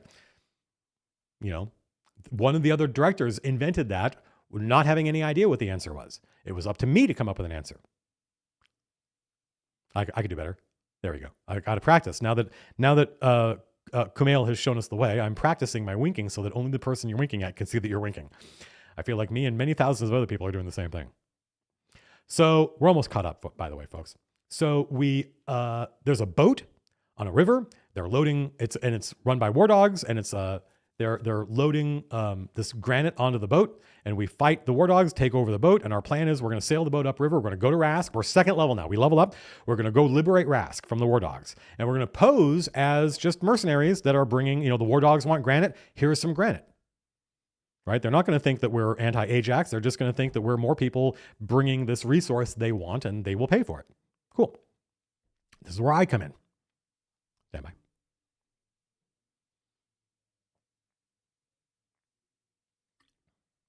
So I had this idea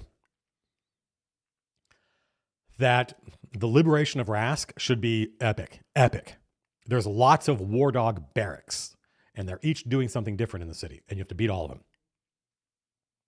And the first, but here's the thing. It's like, this is something I told the players last night. I'm like, all right, I'm going to finish this adventure. You guys are going to liberate Rask, and then I'm sort of retiring as a director.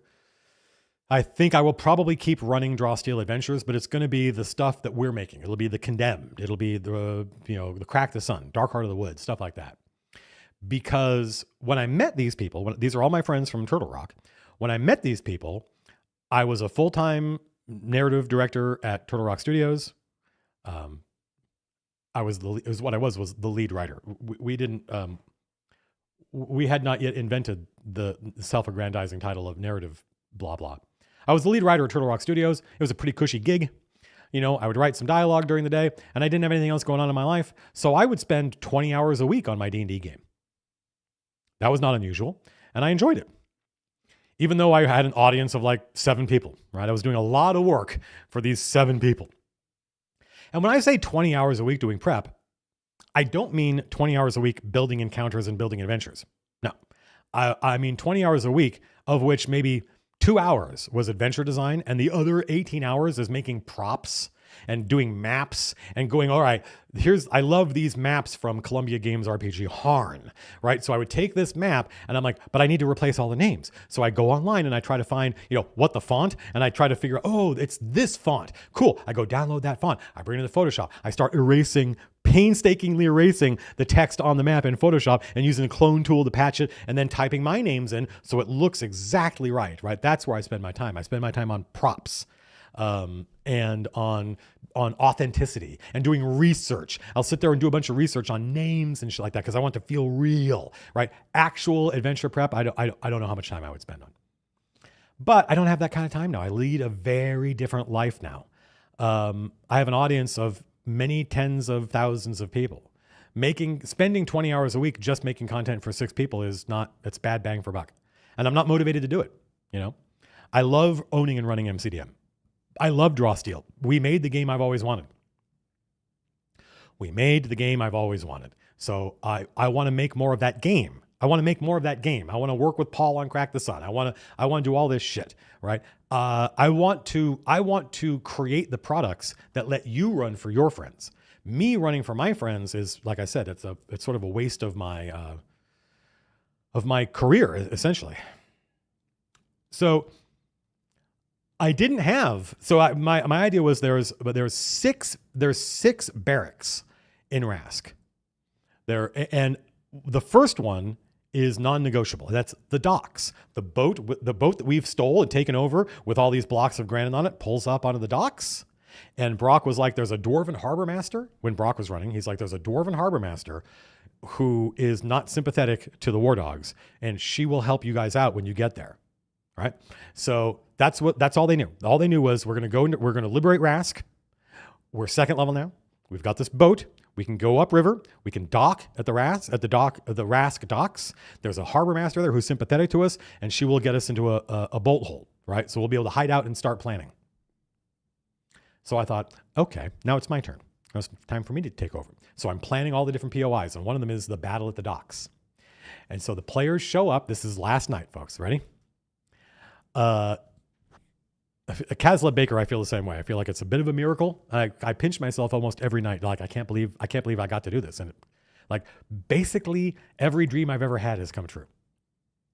When do I wake up? When do I find out it's still 1996 and I'm unemployed and have no prospects? Is that now? No. So now it's time for me to take over, and I'm running. It's last night. And the players think they know what's going to happen. They're going to get off the boat. They're going to meet this dwarven harbor master, negotiate with her. And if they can convince her that they're on her side and that it's worth it for her to hide these heroes, then they can start planning how we're going to take over the city, take back the city. Killer track. I should go listen to more Snow Patrol. It's the only Snow Patrol song I know, and I love it. Maybe I would like more of their music. Well,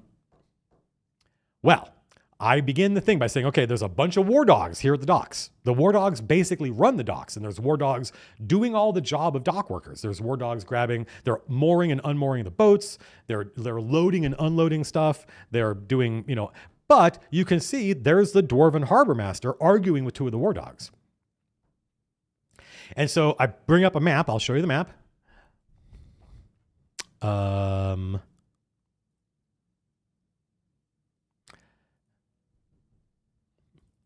I'll take back the city for me. Take back the city for yourself tonight. Whoa, whoa, whoa.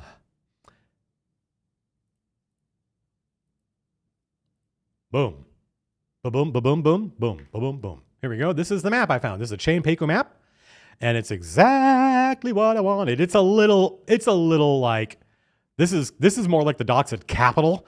Rask is a town on a river. It's a big river, right? But it's not this crazy. It doesn't have this dope. But anyway, it's a gorgeous map. So this is the boat they were on. And what I said was, I put the Dwarven Harbor Master here, and there were two war dogs, and she is facing away from the heroes. And I used minis. I put minis on the table, and I put a dwarf mini out, and the dwarf mini has her back to the heroes, and there are two war dog knights, two equites. They're arguing with her, and there's all this back and forth. And the heroes are like, okay, let's see if we can bluff our way past this. So I said, you guys can start anywhere you want, kind of from here to here, anywhere along here, and then we go into real time. And the players start moving their characters up to the dwarf, and they're trying to attract her attention. And I'm like, she's not listening to you. She is in the middle of an argument with two war dogs. And it takes the players a couple of seconds to realize, oh, she's not just going to tell them to fuck off. No, she's trying to. And so they walk up, and the equivites look at them, and the dwarf turns around, and it's not a dwarf. It's not a dwarf. It's a war dog. It's a war dog who's this tall, as tall as a dwarf, and has no head. No head. There's just shoulders. It's a body, legs, arms, and the body does this. No neck, no head. There is a cavity in its chest. And I said, it looks like a shelf, like a box has been stuck into the chest cavity of this war dog. And sitting on that shelf is a head. And the head, and I said there are two holes, like where it's, like underneath where its ribs would be, right? There's a left hole and a right hole, and they're about this big. And they're just holes. They're just into darkness, into the abdominal cavity of the war dog. And the head looks at the characters and says something like, mercenaries, inquisitor. And the chest cavity of this war dog goes and rotates. And there's another head in there. And the inquisitor head says, state your business. right? And they're like, oh, we're here delivering. We've got an order for you guys. You paid us. You told us to go get some. You told us to go get some granite. We've got the granite, and now we want to get paid, right? And there's some brief negotiation as they're like, what the fuck is this? This is the most Saturday morning cartoon He-Man bullshit I've ever seen. And I was cackling. I was so happy because that's the thing that made me want to run this was this one war dog, the Triumvirate. I invented a war dog. I took an amalgamite and I turned him into this thing. And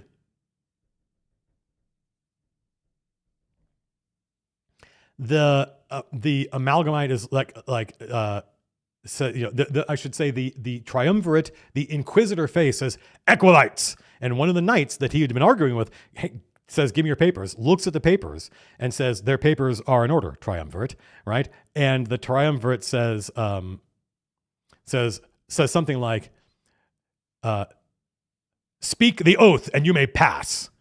And the player's like, the oath, what's the oath? And I don't know if I told them what the oath is or if they guessed and intuited it, but Brock is like, oh hail Ajax. And Matt O'Driscoll's like, oh yeah, hail Ajax. And then I went and I looked at Lars. And Lars does this. Lars just gives me a look and goes, and he grabs a 20-sided D10 and he rolls it and he goes, I got a 6 on initiative. And I was like, I was so happy. I was like, man, if they really try to bluff their way through this, then I don't have any content. Right? Which is fine. I'll go make something up, but we'll play again next week. I don't mind throwing the rails in front of the train, but it would be awfully nice if things could go the way I want them to go. And I'm like, I got to come up with a way to force a battle. I have to come up with a way. To make it so that they are succeeding in their attempt to bluff their way past this, and there's a fight. How do I do that? And in the moment, I intuited Lars and Phil would never say hail Ajax.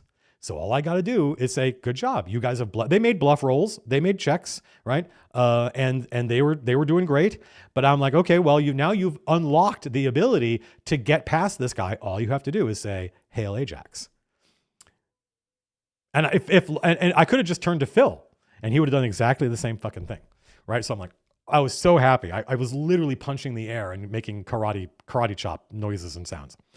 And so, yeah, there was a battle against the war dogs and it was fucking cool. That Triumvirate. So the Triumvirate says something like, the adjudicator says, the Inquisitor says something like, the evidence is clear, judge. And the head rotates around again. And now there's the third face. And the judge says, I sentence you to death.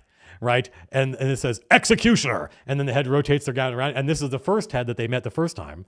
Right. And now it's on. And the holes, like when the Inquisitor gets to go, the Inquisitor, because the Amalgamites have multiple arms, this guy only has 2 arms and these holes, a fist shoots out of one of the holes, a fist on like a chain.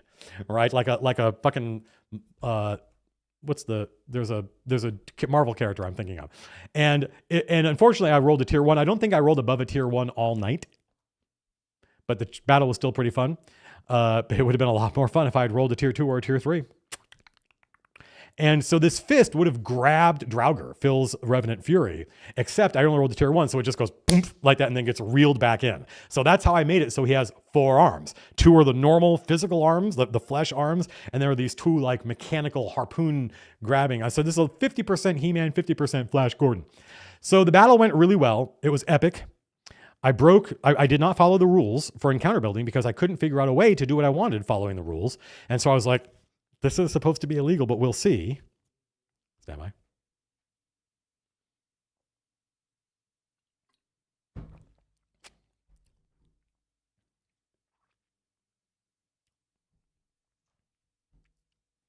And I'm going to pause now because I have to pee.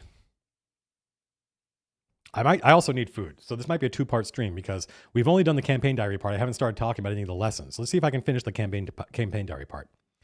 So I put together this encounter. In fact, I'll show it to you. This is the first time I have run an encounter using stall. And is stall? No, stall is, who owns stall? S-T-A-W-L. I think I know, but I don't want to miscredit them.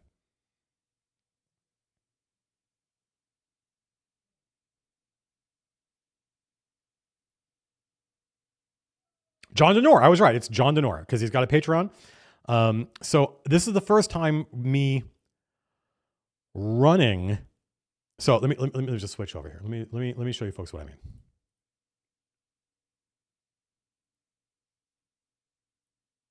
Okay, so this is Stall, draw steel tool that it's a community tool that John Denor builds and maintains and does an enormous amount of work, updates it all the time. Every time somebody finds a bug, they post it in the Discord and he goes, oh, I can fix that. And he's got his own Patreon down here. So if you want to support stuff like this, and a little birdie told me, now I would not say this out loud. I would certainly not say this live on stream, but a little birdie told me that we may see at some point in the indeterminate future, the ability to import your encounters from Stall into the codex. If that works. So where are my encounters? Where am I? Here they go, encounters. So here are the 1, 2, 3, 4, 5. There's one missing. I haven't built all these yet. But here is the docks encounter. 6 heroes of second level. They had just taken a respite on the boat, so they had no victories. Bunch of war dogs at the docks. And here you can see, here's one encounter group, right? The Triumvirate. He's a war dog amalgamite. And so this is an important thing. And Matt O'Driscoll, when I told Matt, because Matt O'Driscoll did this and he encountered some friction, he said it was really useful, but there were some things I didn't understand. So I wanted to try it. And I was like, so what I did, Matt, was I gave the encounter groups names that would help me remember what they did. And he goes, oh, and I said, so for instance, I had the melee charger group. So like these guys are the melee chargers, right? And he goes, oh my God, that is so smart. That would have saved me so much pain and stress. So I had spent hours, you guys. I spent hours being anxious that I didn't know the encounter well enough, that I had been too long since I had run, that I was gonna forget how the monsters worked, and that I hadn't run draw steel enough. I hadn't run enough war dogs, that I was gonna build this really complicated encounter and just feel overwhelmed all night. That's what I thought was gonna happen. I was just gonna feel overwhelmed all night and I'm gonna be miserable. And that made me miserable in my prep. But through the tools and just, I ran Wednesday. I built the encounter Tuesday, and I would just look at the encounter, and then like 2 or 3 times on Wednesday, I would just open this document up and I would just refresh my memory and go, yep, those are these guys, these are these guys, these are these guys. Okay. And then I just made sure to name the encounter groups. I meant to give them names that told me how to run them. Super easy. The tentacle guys with the voice. Yep, I remember those guys. The Neuronites. The voice was very effective, by the way. The shadow ambushers. These guys were killer. The melee chargers. The ranged dudes who take cover, right? The charging dudes with fire lances. So good. So good. And then, so these are, I built the, so let me show you how to edit the encounter. So here we go. Yeah, reset the encounter. So here's what it looks like when you're using this tool to build an encounter. In fact, can I make it a little bit easier for y'all to see this? Yeah. So what I didn't know was you should actually use this. You should don't just be hero, hero, hero. I didn't know how it worked. I didn't know what it did, right?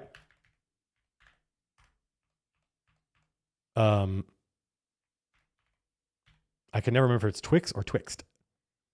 I think it's Twix. 1, 2, 3, 4. There's a Moriel. And this is not Calliope, Clementine.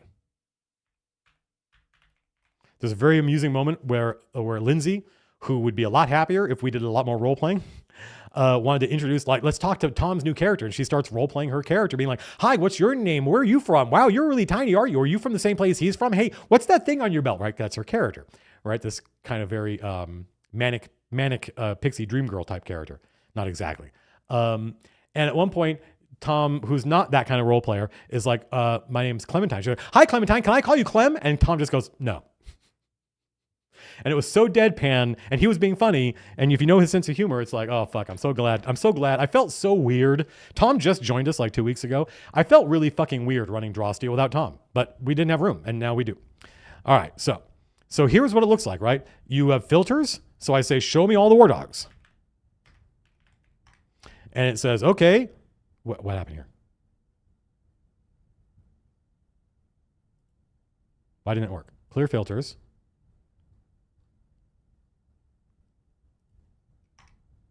Why isn't this working? Well, normally when this works, let's just hit F5 and see what happens. When in doubt, reinitialize the system. There we go. So when it works, you type in war dogs or just war dog, right? And here's all the war dogs. And then I say, show me more filters. And what I did was say minimum level 8. Keep in mind they're second level, right? So second level means according to the rules, they should not be fighting guys that are higher than fourth level. And I was like, guys, I just can't build this. Now we're getting into learning the lessons from the thing. And so I would go through here and I'd go, all right, I would say add, and it adds it to the encounter, and then it adds everything to one encounter group, and then you can add more encounter groups and you can drag them around. So I could add whatever this is, a War Dog Black App, add, boop, right? And it just adds it to the first encounter group, and then I can just grab this guy and drag him here. And now he's in this encounter group, right? Or I can delete him. Boop, super easy, super useful. And then I can edit these names, the tentacle guys with the voice, the shadow ambushers. I can say, what do these guys do again? Oh, they do this. Cool, got it. Awesome, A+. What do these guys do again? Oh, cool, they do this. Okay, cool, got it. And then when I was done, I say, it just auto saves all the time. So I've got the encounter groups I already showed you.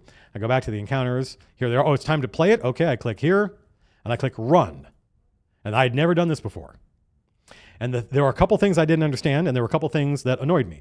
And one of the things that annoyed me was it would be nice if, when there's a list like this, I put 2 War Dog Equivites in the same thing, if it would just say War Dog Equivite 1, War Dog Equivite 2, just auto post-penned, auto suffix numbers. Because it was very difficult for us to communicate which War Dog was this. Like, I would just say, okay, that's War Dog number 1. That one there is War Dog number 1, and I just had to remember that they go in order. This is number 1, this is number 2. So not hard. If it never had that feature, that'd be fine. I'd still use it and still like it. But you can see here are all the monster stats. There's its free strike. There's its speed. The scales for some reason represent stability. I don't know why. I think like a mountain or something like that would have been a better symbol for it, but who cares? I figured it out. And this, a tiny person and a big person, that's size. These guys are size 2, by the way. Right? And notice these guys, let's check out their info. These guys are 4th level brutes. Okay, so that's legal. And this encounter is a standard encounter, even though I thought there were dudes in here that were like 8th level. Maybe not. 2nd level, 1st level, maybe not. Are the Neuronites high level? Maybe I followed our own rules better than I thought. Are the Teletites high level? Nope. So, maybe I followed the rules actually. I thought the Equivites were like 8th level. They're not. They're a 4th level. Okay. All right. So cool. I take back my earlier comments about breaking the encounter design. I didn't. This is a totally legal encounter. And when they saw how many guys were on the table, and keep in mind, the Teletites were invisible. The Teletites, they did not know they were out there. I was keeping the Teletites in reserve to see, like, have I overcooked this encounter? If so, do not deploy the Teletites. Is everything going fine? And the players could use a little bit of, could this use a little zhuzh to deploy a Polari word? Then use the Teletites. And it said this is a standard encounter. And I'm like, and Matt O'Driscoll's like, can I see like how like, I'll tell you and only you, Matt O'Driscoll, how nasty this encounter is here at the beginning. Come over and look at my screen. And he's like, oh, okay, standard. He didn't say it was a standard encounter. Excuse me.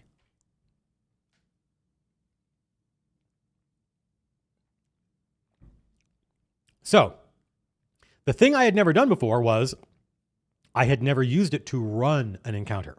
So you click. It was okay. It's my turn. Lars, are you done? You guys want initiative? Are you done? Okay, it's my turn. I'm gonna have the triumvirate go because I'm afraid the triumvirate's going to die really quickly, and I want him to do his thing. You click play to activate.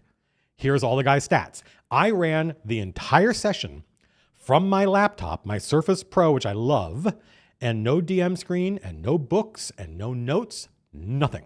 Just this, and I printed out the War Dog Malice, but I didn't need to. It's all in here.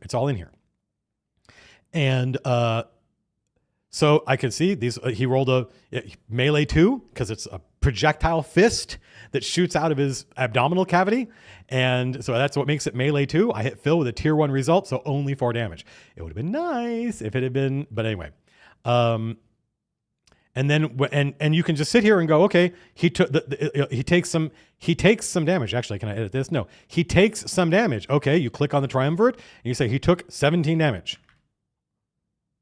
There we go. And now it knows he's winded. Oh, they slowed him. Is it slowed till save ends? Boop. The one thing it didn't do was when I said, okay, he's done, it did not prompt me to make the save. If it did that, that would drastically increase the feature set of this, and I think that is within the bounds of HTML5. Is if it's end of round, it should automatically go away at the end of the round. If it says save ends, it should prompt me to make the die roll. Did I save or not save? And I bet John Denor is a smart dude. I bet he could make it do that.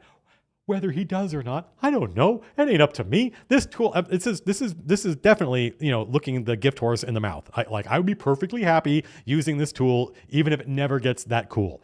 But it was really fucking useful. It was incredibly useful. The two things I did not know, and I wish I had known, is the players are on here too. I didn't know that. I was literally just using it to track. I wasn't really using this to track who had gone. I was using it just to track. I want to see what these things can do. Show me everything. The whole game is open, so this is all perfectly legal, right? I wanted to use this to track stat blocks, track conditions, and track hit points. That's it.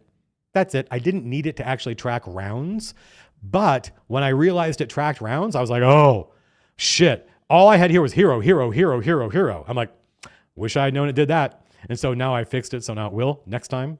Cool. And the other thing was I could not fucking figure out how to tell it that the round was over. How do I advance the round? And Matt's like, there's a little button. It says end round. I'm like, well, there's end and there's restart. But when you click on this, it says, do you want to end this encounter? No. And I didn't want to restart the encounter. I wanted to increment the round thing. So I post in the Discord and I'm like, hey, any of y'all know how to do this? And of course the answer is yes, but not for 45 minutes after I asked, because it's a Discord, it's live. And by that time it was over because I waited a long time to ask. You click here. This does not look like a button, so I did not know that. Fuck, it even tells you how much malice you get. Fuck off. Which means this, I didn't know this did this either. I was just tracking malice manually. The devs got here first. I just didn't get the UI. So I ran the entire encounter from here and it was fucking brilliant. Well, I don't know. I'll give you one. Copy player link. I don't know what the fuck this does, so here you go. But I think what John would like is, what I would like in the future for this, and this is very much like a stretch goal. I don't know John Denor. I don't talk to that guy. I think maybe Jeff's been on the phone with him a couple times, maybe once. Obviously he's doing killer. He also does, Goblin Points is his podcast, which is kind of everything that's going on with MCDM, which is awesome. He talks about crows these days.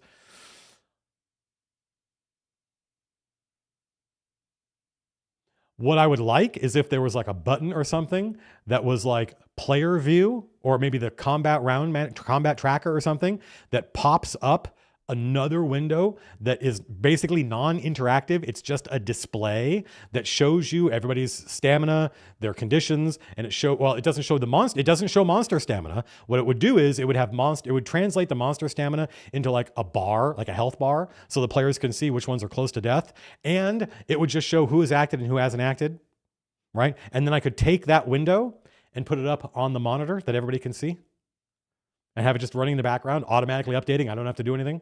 I bet this software could do that, but I'm not in charge. That dude doesn't work for me. He has his own list of shit I bet he wished this did. Maybe it already does that and I don't know it. So,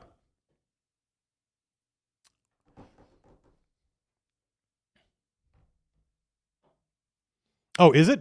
Well, let's take a look. Let's go back to here. Let's look at the player link. What does the player link look like? I should have guessed this, frankly.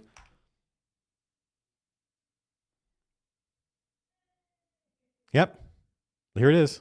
It's a lot. This is a big encounter, right? So I'd have to get to fit. We have a big TV, but that TV is still a 1080p TV, right? And this would probably work. I think it would be cool if there was, and there might be an option for display stamina bars instead of numbers.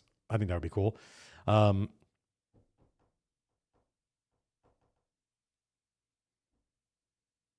So I loved running last night. I had so much fun. I was bouncing up and down in my chair because everything was working, and I did not feel overloaded. All the anxiety I had, which was persisting, I basically gave up. I basically was like, you know what? I can't care this much. It's ruining. It's lowering my quality of life. I'm probably gonna fuck a lot of shit up. Who cares? Who cares? I'm gonna have fun just hanging out with my friends. Is how I felt. And but in spite of that, I had stall. I labeled the encounter groups based on what they could do. I had made sure to refresh my memory several times that day. I had a paranoia and anxiety. But the result was I had fun. Everything worked. I remembered what everything did. I didn't really need to remember. I had the stat blocks there, right? But I was able to look, I'll go, oh yeah, these guys. The Fire Lance dudes, the Equivites were fucking incredible, right? They're these knights. They're like the biggest hit point dudes in the group, right? And I thought they were like 8th level. In fact, I still think that. Did it do something? Hang on a minute. Nope, it's a 4th level. They've just got 53 stamina. They've got more stamina than any of the heroes, right? They have so it's like the Equivites have this much stamina, all the heroes have this much stamina, everybody else in the battle has this much stamina, and then the minions have this much. So the Equivites were nasty. And what they have is these I call them Fire Lances, right? The actual stat block for them is Fuse Iron Lance. And Fuse Iron, I think it's something Jordy came up with, and it's the War Dog version of gunpowder. It's more explicitly magical than gunpowder, so it can do things that gunpowder can't do. And they're like cavaliers, right? They're supposed to be on horseback, right? But they just fight on foot when they're fighting humans. And the lances they're literally lances. They have reach, melee too. And so they stab Moriel with the lance, but they see the lances have these triggers. So Equivite stabs Moriel, the devil talent, does a bunch of damage to Moriel, and then pulls the trigger and does damage to Moriel and all of the other heroes that are adjacent to Moriel. And that was fucking epic. That was fucking cool. The Equivite the Triumvirate was cool. The Neuronites were cool. The Neuronites are these fucking squid dudes that have Sin Leroy grafts on them. And their thing is if you get near them, they go wah, wah, wah, wah, wah, wah, wah, and they fuck with you, right? So don't get near them. But what they do is they use the voice. This was so good, you guys. There's 2 Equivites. One of them is almost dead. The other one is fully fresh. Because the player's like, these guys I've just did 20 damage to this thing and it's not winded. And that became an issue. So they start focusing down that one Equivite. Well, I don't like that. I would like it if they were attacking the other Equivite who has 53 stamina. So the Neuronite looks at the fresh Equivite, and I was like, Brock, what color do your eyes glow when you use the devil sight, the eye bite thing? And he goes, red. I'm like, these guys glow blue, right? Their eyes glow blue, and the other Equivite goes, and his mouth opens, and a voice comes out. His lips don't move. A voice comes out, and you've never heard this voice before, but you would guess. Hang on a minute. Oh, I can do it right now. Oh, Italian special editions. How I love you. These are the best versions of these books. I said, you've never heard this voice before, but if you were to guess what this dude looked like, you would guess he looked something like this. And of course, everybody at the table's like, oh, right? And I don't remember what I had Ajax say. I don't remember what I had him say, something really cool and dramatic. And what that does, and keep in mind, so the way the Neuronite's ability works is the Neuronite targets an ally. That ally goes, bop, bop, bop, bop, and then everybody around that ally is taunted. And Lars is like, Matt had him use that guy to taunt all of us because he's trying to keep the other Equivite alive. And I'm like, yes, I am. And everyone's like, how does taunt work? I'm like, you can do whatever you want, but if you make an attack that doesn't include the second Equivite, then you take a Bane. And it worked. It was awesome. It was fucking awesome. I had a bunch of dudes that had abilities when they charge, and I was able to use charge. I had some guys, the shadow knife throwers, the minions who throw knives and then hide. They never really got into melee. They never got in range to use their abilities, range 5. And I said, that one squad was very ineffective. They basically didn't do anything. In fact, when one sub commander lost all his minions, he grabbed 4 of the minions from the other squad, which I thought was cool and fun. And it was just because here's the docs.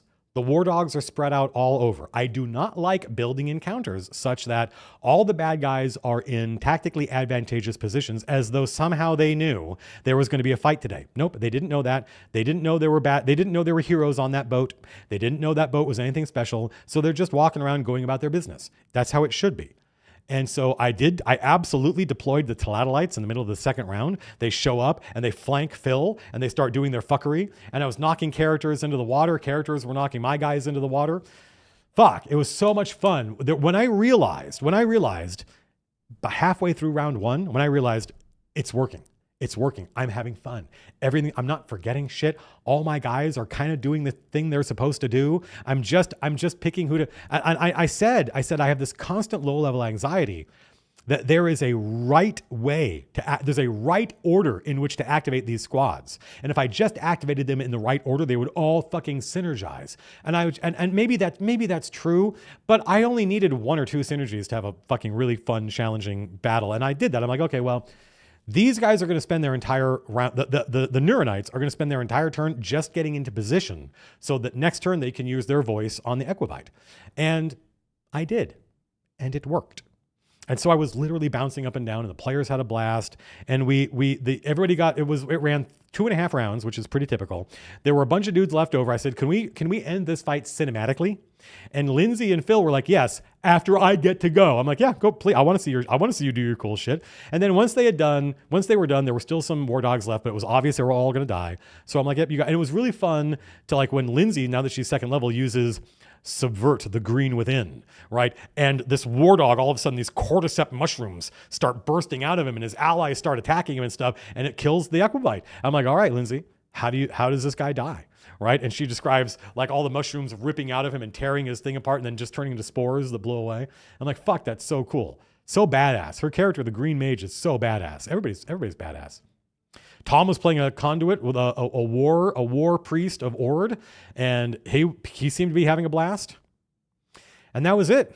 And then the fun part started, which I loved. This to me was the reward. The reward for building that encounter and having it work was I got to have this part. Let's see if I can find it. I'll just open Photoshop because I know it's properly marked up in Photoshop. Quantum mechanic, that is one of the big things that I did. And that was one of the things that I represented. Now keep in mind, there are a lot of designers worked on Draw Steel, principally James Introcaso and I. And I was often the one saying, it can't be this complicated. We have to simplify it. The director's already got enough to do.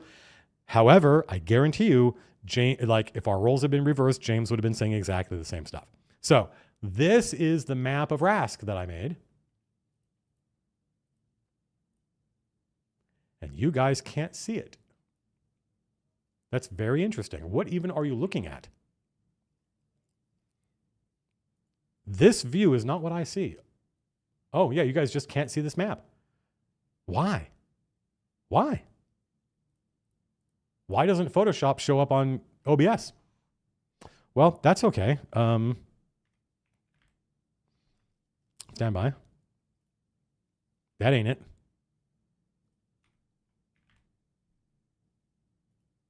That's it. This will work. Fuck off OBS and or Photoshop. There we go. So now you guys ready for the fun part? This is the fun part.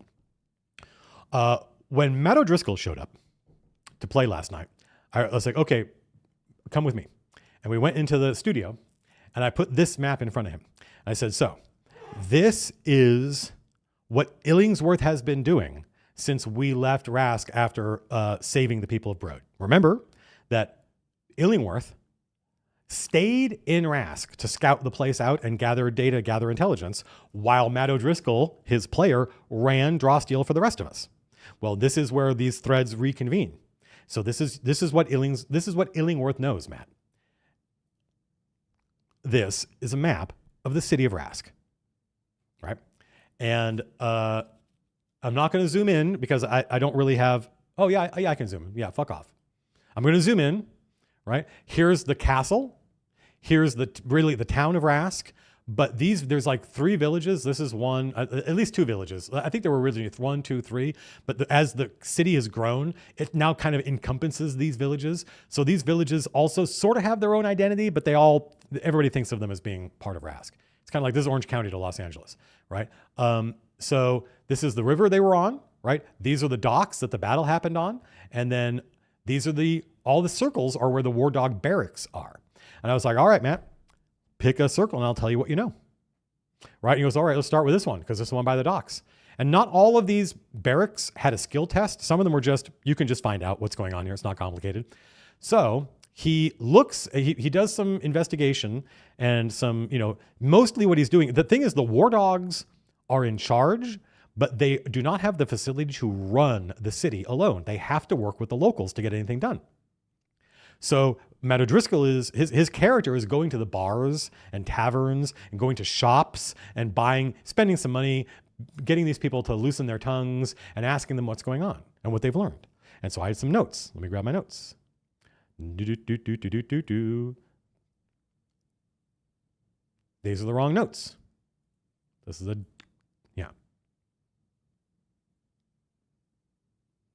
Duchy of Argoth. I did not make that. That is a Hârn map. That is a Hârn map that I used Photoshop to make it the way I wanted it to. So I said, this is the Temple of St. Godwin. It's a ruin. All stone temples in Vaslui are almost all stone temples. Anyone sufficiently large enough to be seen from the air has been bombed. So the ceiling's been destroyed, but all the walls are still there. He makes a roll. He gets a tier 3 result. And I will tell you what he found out when I come back from going to the bathroom, which right now is the best kind of room. And while I'm peeing, you guys can watch a Stefan Milo video and I will be right back. I have to pee. I might have to poo, and I might have to stop on the bridge of the ship and talk to Jerry and Jeff and make sure that everything's going okay. That they could comfortably chew my head off. They were a giant ape. Big. This is my head comfortably within the jaws of our strangest cousin, Gigantopithecus. As you can tell from the name and the fact that they could comfortably chew my head off, they were a giant ape. Biggest paleontologists have ever found. If the 2016 Jungle Book movie is anything to go by, they were the size of an ancient temple, practically. But more realistically, they were maybe a third as big, or perhaps twice the size of a modern gorilla, which is still a terrifying thought, to be honest. As far as we're aware, though, they're one of the few non-human apes to go extinct in the past 3 million years. And yeah, I've fallen down a Gigantopithecus rabbit hole in a big way. I've fallen down a giant ape's hole, you could say. Or maybe don't say, ever. So what do we actually know about this giant? Why are they extinct? And did our ancient ancestors ever come face to face with this mysterious beast? Let's get into it. Bidoo-doo.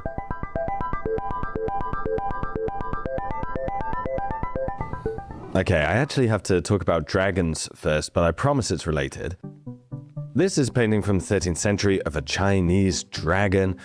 Dragons in Chinese mythology represent prosperity and good fortune. They're a little bit more chill than European counterparts. But these, stories of dragons weren't just stories to ancient Chinese people. Dragon bones, called longu, featured prominently in traditional Chinese medicine. Apparently, they also stop anal prolapse and sleeping with demons in your dreams. So, an important medicine. However, obviously dragons don't exist. So what was it that people were being given when they were being given a dragon bone? Fossils. Lots and lots of fossils. And it's basically thanks to this need for fossils for medicine that we know about Gigantopithecus.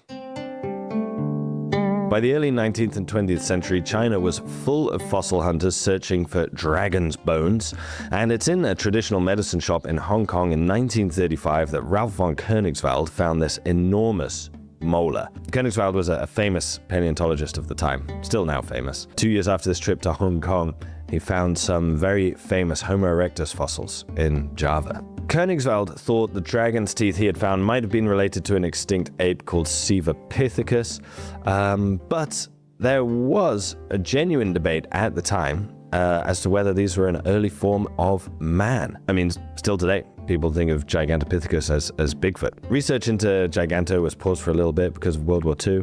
Königswald was imprisoned by the Japanese, I believe.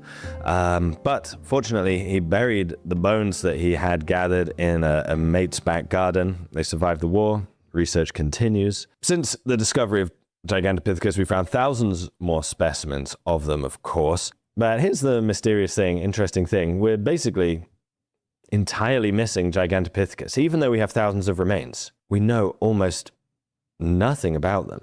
We only have very, very specific remains, very, very specific dragon's bones. Guys, are you consuming ancient fossils to get your daily nutritional support? If so, may I suggest a better alternative, AG1. AG1 Next Gen is a daily health drink clinically shown to support gut health and fill in common nutritional gaps. It's a great way to start your day. Honestly, spring is here, birds are chirping. Why not start your day with a new routine you can stick to? With over 75 ingredients, including 5 probiotic strains, it makes things easy. Since it replaces the need for probiotic, multivitamin is now just 1 scoop. I take it at work when I get to the office, and I do feel like it helps me stay a little bit more relaxed, a little bit more calm. It's great. It tastes great too. And on top of that, I'm increasing my vitamins, my minerals, my antioxidants, all good stuff. It's a lot better than grinding up fossils. Don't do that. Go to drinkag1.com/StefanMilo or scan the QR code. You'll get an AG1 flavor sampler and a bottle of vitamin D3 plus K2 free in your welcome kit with your first AG1 subscription. That's $72 of value. Thanks to AG1 for sponsoring today's video. We know for sure that Gigantopithecus lived about 2.2 million and maybe 200,000 years ago, or at least those are the dates we have with the fossils we've found, always subject to change, of course. Obviously, that's a really long time ago, and it's genuinely difficult to find ancient fossils. But when it comes to Gigantopithecus, we only have teeth and jaw bones. Just teeth and jaw bones, that's it. About 2,000 teeth and 4 mandibles, to be precise, roughly. So stupid. As far as I'm aware, though, literally nothing else. Literally nothing else at all. No leg bones, no crania, not even a humble coccyx. Nothing. Most modern estimates put them at maybe... How did he find a picture of me when I wake up in the morning? I apologize, Mr. Milo. We don't know each other. It was not my intent to freeboot your video. It was my intent to turn on some of my audience members to your excellent content. I love Stefan Milo videos, and there was a new one today, I think. Hello. Oh, hang on a minute. Hey, okay. Well, you gotta get some dragon bones in you. There's a point in a Stefan Milo video. He's so cool. He's such an awesome YouTuber, where he's talking about evidence that there may have been populations of Homo who practiced ritual cannibalism, and he talks about we have examples. We shouldn't be surprised by this. We have examples from the historical record. He's a paleontologist, archaeologist. And he's like, the Aztecs practiced ritual human cannibalism because they believed that the sun, if they didn't drink the blood of other humans in a ritualistic sense, that the sun wouldn't come up. And he, without missing a beat, he goes, sometimes you got to munch your neighbors, folks.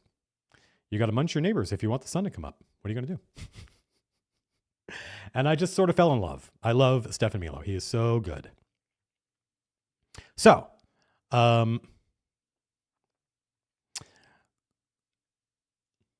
where were we? So that's the campaign diary, right? So how long have we been streaming? 2 hours. That's the first 2 hours of the stream was me just telling you Stefan Milo, Stefanmilo, Stefan, not Stephen Milo, Stefan Milo, and he lives in either Portland or Seattle. He's a British paleontologist / anthropologist / archaeologist who lives in the U.S. with his wife and kids. Is there a cave? Anyway. So now let's talk about what I've learned. And I feel like this might be a whole other stream. I feel like I should go get food, decompress, make a YouTube short, and then come back. What do you folks think? Should I push it or should I go get food? It means going live here on YouTube sometime in the next 90 minutes. It won't be 20 minutes from now, but it won't be 2 hours from now. I think I need to take a break. We finished. Do you guys have any questions about the campaign diary? Do you guys have any questions about what I just said? Not do you have any questions? Don't sit there trying to think a question. No. Do you have questions about anything that I said? I appreciate you, Hot Sauce Hefe, Bosif, Grail Case. I appreciate everybody says take a break. Everybody says take a break. Basically, I was asking you because I wanted to know, are you going to be around? Because if you're like, no, I'm not going to be here in 2 hours. And I would be like, okay, well, maybe I'll stick around.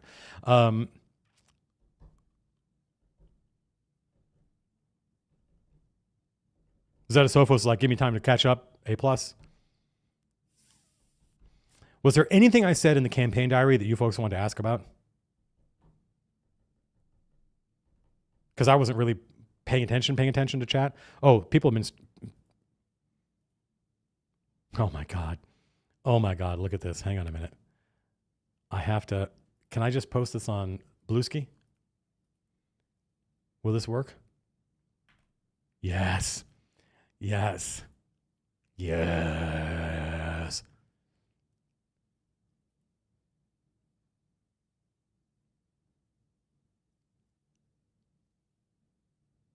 got a bunch of neighbors, folks.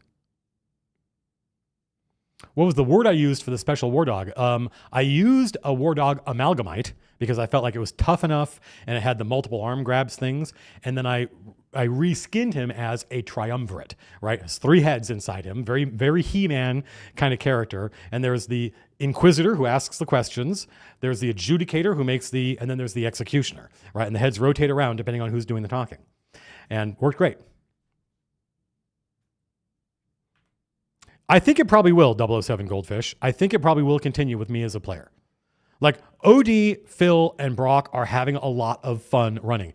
Lars is having fun running for his friends. The fact that Lars is running for his friends using the Codex fucking blows my mind. Click on that link. No, you've been lovely. Teltar. So great question, Deep Fried Bread. How did you handle the story of the campaign bouncing between multiple GMs? Each GM, when they took over, they just invented an adventure that seemed like it made sense based on what I did. That's all. I ran, and as I'm running, everybody at the table is learning about the world. They don't have a map of it, but they know they're hearing about places, so they have a mental map of the place. And they just, they've been running in my world for years. And so when Brock took over, when Matt took over, he had an idea and he did his best to make it make sense with what I had run. There wasn't really any handoff. There wasn't any collusion. Each director, while they were a player, they were thinking of an idea of something they could do after this. They're like, well, this is probably going to wrap up when we find the Baron. I have an idea. Oh, this will probably wrap up once we figured out this. I have an idea. It was amazing that it worked. It was without any collusion. That's the thing that really surprised me. We were just throwing the rails in front of the train as it hurtled down the track. There was no planning. Like Phil and I didn't talk, Brock and I didn't talk, OD and I didn't talk. They just had their own idea of an adventure that would make sense after this one. The fact that it worked is amazing. We did not fight a sword lord. That's a sword lords are like 9th level. We did not fight a sword lord. I don't think so, Byzantine bureaucracy. I think the next stream is just going to be what I learned from Draw Steel, and it's just going to be lessons that I learned from the last year, but they don't have anything to do necessarily. They have to do with just being a good director and how the game works and stuff like that. Altabaku, are you asking a question about the topic I'm talking about, or are you just posting the same non sequitur over and over again? Because I think I know the answer. If you have questions that aren't related to this, just go to the Discord. There are lots more people in the Discord who would be very happy to talk to you about whatever. Yeah, Rise Heroes Rise. We didn't plan it. It wasn't people just decided. And I was like, holy fuck. It was amazing. Maldubious, I've been following and paying attention, but I'm sort of pissed off at that game and the people in charge of it because I think they're bad at what they do. So my sticks are over there. I've moved my sticks from my desk to storage.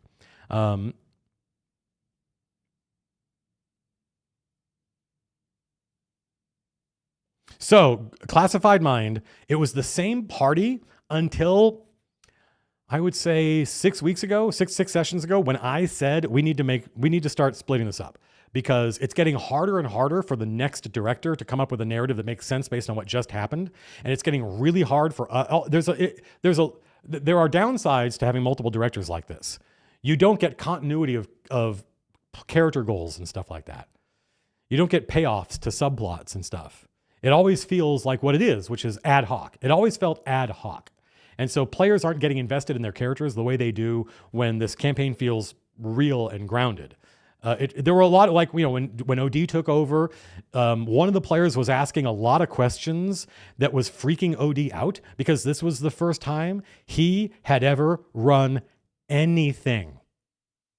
And all he wanted to do was run some cool fights that he put a narrative coat of paint over. And so having one player constantly challenging him and saying, do it right. He was like, and I was like, relax, let him just have fun. Let him just have fun. Don't take this that seriously. Well, I would have liked to have taken it more seriously. And we all probably would have, but not as much as I enjoyed having Matt O'Driscoll run. Not as much as I enjoyed having, and Brock definitely went all out. Brock did not just throw a couple maps together. He made a whole adventure with negotiations and montage tests and everything. So it was definitely like, you know, it wasn't the highest quality role-playing I've ever experienced. It wasn't the highest quality plotting or adventures that I've ever experienced. Nope, but it was fun as fuck.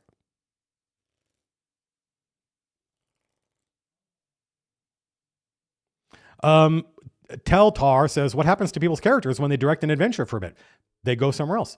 When we were, you know, Illingworth, Matt's character, stayed in Rask to scout the place out and try to figure out what's going on while Matt O'Driscoll ran.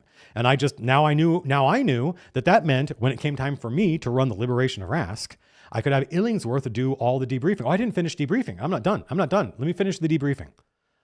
I apologize. I almost left y'all hanging. Where is the picture? Oh, fuck. I put it away.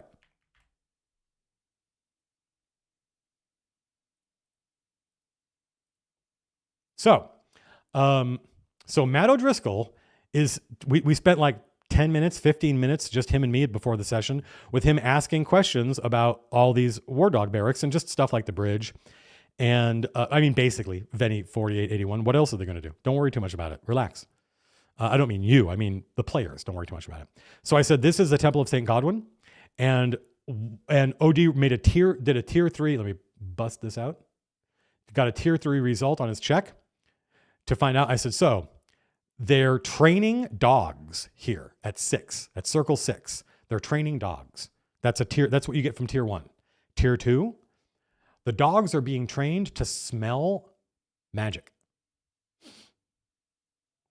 Tier 3, which was the result he got, it's a specific flavor of magic, so they can detect something unique within miles. And they're not being trained. They're being created. They have a thing in there. He's like, I didn't get a look at it, but other people, and no non-war dog has seen it, but they call it the pit. And they're using the pit to create these creatures. And they call them spellhounds. And they don't know anything else. Okay. Next circle. This is Castle Rask, number 1 on the map. All these buildings are all letters. And I said, oh, no skill test necessary. No skill test necessary. This is where the Tetrarch, the leader of this War Dog battalion, lives here. He took over the Baron's house, basically. He lives in the Baron's house. This is where Lady Rask is being kept in jail, right? And this is just an administrative center. There's lots of War Dogs here, but they're not doing anything other than just being in charge, which is they're using the castle for what it's for. Like, it was the administrative center of the city before the War Dogs got here, and it still is. Right? He's like, okay, cool, the Tetrarch. And I was like, you've seen this guy. He looks like Rutger Hauer. And OD's like, oh, is he a human? And I'm like, well, how close did you get? He goes, I would try to get pretty close. And I'm like, okay, so you can see that, yeah, he looks like a human until you get real close and you go, oh my God. And he's got, instead of looking like a Frankenstein monster, he's got all those same stitches, except it's like he went to a Beverly Hills doctor. He's a war dog that came out of the Beverly Hills body banks. Right. And he's like, oh, shit. And he's like, he's charming and charismatic. And a lot of the people in town are like, I miss the Baron, but, you know, whatever. This guy's not bad. what else? What else? What else? I said, okay, what else do you want? And he's like, what about this place? I'm like, the mill. I said, the War Dogs just needed a big building. They're not using the mill to mill anything. They just needed a big interior, a big warehouse. And this is where they're building the device. He's like, the device. And he makes a skill test. He gets another tier 3 result. So stand by. All the granite they've been buying up, it's not to build something, which is what we thought. It's not to build something. They're using it to test the device.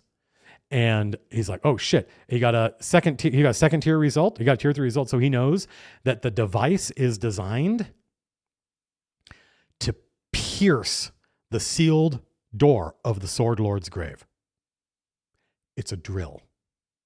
And he's like, oh shit. And I said, when they started, the first granite that they brought and they fired the device, it would just cause the granite to go and collapse into a bunch of rubble. And they're like, not good enough. And then eventually they had it tuned so it would hit the granite and the granite would heat up and get glow and it would melt and turn into liquid. They're like, not good enough. And then eventually they got to the point where they brought a block of granite and they fired the device up and it goes and it turns into aerosol. And they're like, it's ready. And that was like, today, the device is ready. And I said, and it's mobile, it's on wheels, but it's like so heavy it would take a team of oxen to draw it, or like 4 amalgamites who are huge, size 2 guys. They've got strength 5 or whatever. And it's on a platform. It's on a thing that does this. And I describe it to him, and I said it's as big as an SUV, right? And and you've seen it. He got a tier 3 result. You've seen it. It looks like a laser rifle, but it's short and it's got crystals all over it. It's a laser drill. And I'm like, all right, what next? And he's like, what about this place? And I'm like, oh, this is the chapter house. There's an order of knights. And this order, it's order the Knights of Argoth. They're an order of knights in Argoth. They're not unique to Rask. They have chapter houses in all the different baronies. This is the chapter house in Rask. And it's like a mansion. It's a mansion. It's a club. It's a club for the knights. It's a very well accoutered, ritzy private club. And there's someone has shown up here. They have a retinue, and all the lore and history that the people of Rask know or have, or anything the War Dogs have been able to collect, they bring to this barracks. And this is new. These guys just showed up like last week, and all the people who work with them, and you've seen some of this. Like I said, it's kind of like Darth Vader and General Tarkin. Like General Tarkin is in charge. He's in charge of this operation. These guys technically outrank him, but they're in a different department, so they defer to him. And it's either a wizard or a priest, people aren't sure, with some retinue. Excuse me. Insomniac Eagle, yeah, he was looking at this exact same image that you're looking at. And he's like, oh, okay, so they're gathering these guys. And there was a certain amount of like, you didn't hear this exactly. It might not be true, but certainly the people who have been around when these characters are interacted, they give you the impression that these guys showed up because this guy's taking too long. The Tetrarch is not producing results. So the lore master showed up. He goes, what's happening over here? I'm like, the hunting lodge. Right? The hunting lodge is where the ground commander lives. He's the kind of the right-hand man of the Tetrarch. And there might be 100 war dogs here. This is the real barracks. This is where all the war dog cannon fodder are hanging out.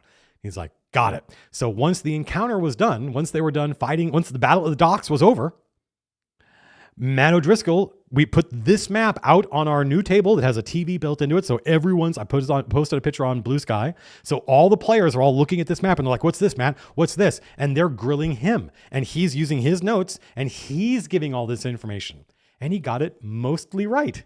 And it was super fun. It was super fun watching Matt O'Driscoll playing Illingworth. He was role playing, and I got it on video. I'm not going to post it right now. I didn't really get anybody's permission to film this, so I would feel weird, but everybody has said we should stream this. And I'm like, you say that, but then I would be somebody who's streaming my game. They're testing some kind of device in there. And the reason that the granite is being taken there is not to build something new. Oh no. they're destroying the granite. They're testing something on this granite. And, Wait, where are they testing? at the mill, 33. I've lost my track. Let me get back on it. Oh, yes, it's a how can I forget that? There's Do Phil. you There's Brock. remember There's when Phil. we met our good friend, the Baron Malcolm? When we fought that bloody werewolf. Well, I didn't, but you did. I heard the stories of it, let me put it that way. I mean, I ran it, so I should know it. But anyway, now we're going into two characters. Oh, dear. Anyway, what was there was the Sword Lord's grave. And what do they need to do? They need to smash that door down. They're building some kind of... That's enough for now. You guys get the gist. And he delivers this giant monologue, and the players are asking questions, and they got things confused. And the OD was like, "Wait, I don't think. No. These guys aren't this. They're this." And they're like, "Oh, okay." And that was it. And it was so much fun. And I said, "All right, guys, now you're going to tell me what you're going to do." And they had a big, long discussion. It wasn't even really a debate, but it was a discussion. What about this? What if we did this? And Lars was like, "I think we go after the drill." And they're like, "But what about this? And what about this? And what about that?" And they had really good arguments. And Lars was like, "The thing is, we don't know that we're going to live."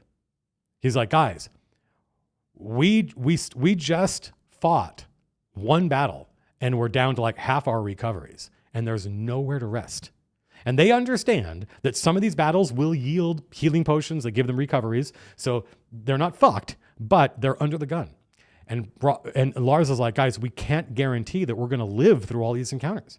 So we have to attack now while we're the strongest we're ever going to be in Rask. And we have to take out that fucking drill. Nothing else matters. It's the only thing they've got that can pierce the Sword Lord's grave. They've got spellhounds to find it, but it doesn't matter if they find it if they can't get in. We take out the drill, and then it doesn't matter if we die or not." And I was like, fuck. God. So good. So good. No, quantum mechanic is just a map I have open. I think I used Owlbear Rodeo, but I used Owlbear Rodeo because I wanted to put a grid on it. There is a gridded version of that map, but the grid was too small for the minis. So I needed then to put it in some software that would put a map on it, and Owlbear Rodeo was the simplest thing. That's it, folks. I need to eat. And I unfortunately, I got work to do today. So we're going to pick this stream up Saturday. Saturday will be the sequel to this stream, which is the what I've learned now running 26 sessions. And I realize that's going to disappoint people because they're like, "Wait, the only reason I was hanging around because you said you'd be back later today." I did say that, and I believed it when I said it, but the reality is I have work to do. So I got to get some shit done. But that was a good fucking stream, bro. 2.5 hours of nothing but campaign diary, dope ass shit. It's some of the most fun I've ever had running any game. And a big part of it is how much I love Drawsteel, how much it's the game I've always wanted. But also the fact that my friends all just stepped up. They just stepped up and said, "I want to run." And they didn't do that to take the load off of me. Nope. They didn't do that because they could see I was getting burned out. Nope. I wasn't getting burned out. Not then. They did it because they saw me running and was like, "I want malice. I want to spend malice. I want to have all this cool shit. It sounds fun." We made a game that people like running. They have fun running it. They do not view getting behind the screen as a burden that if they discharge, they feel good that they did this thing for their friends. No, it's not just rewarding. It's also literally fun the way playing a game is fun. Isn't that crazy? Anyway, thanks for watching, folks. Really, really good stream, I thought. Until next time, which I'm pretty sure will be Saturday,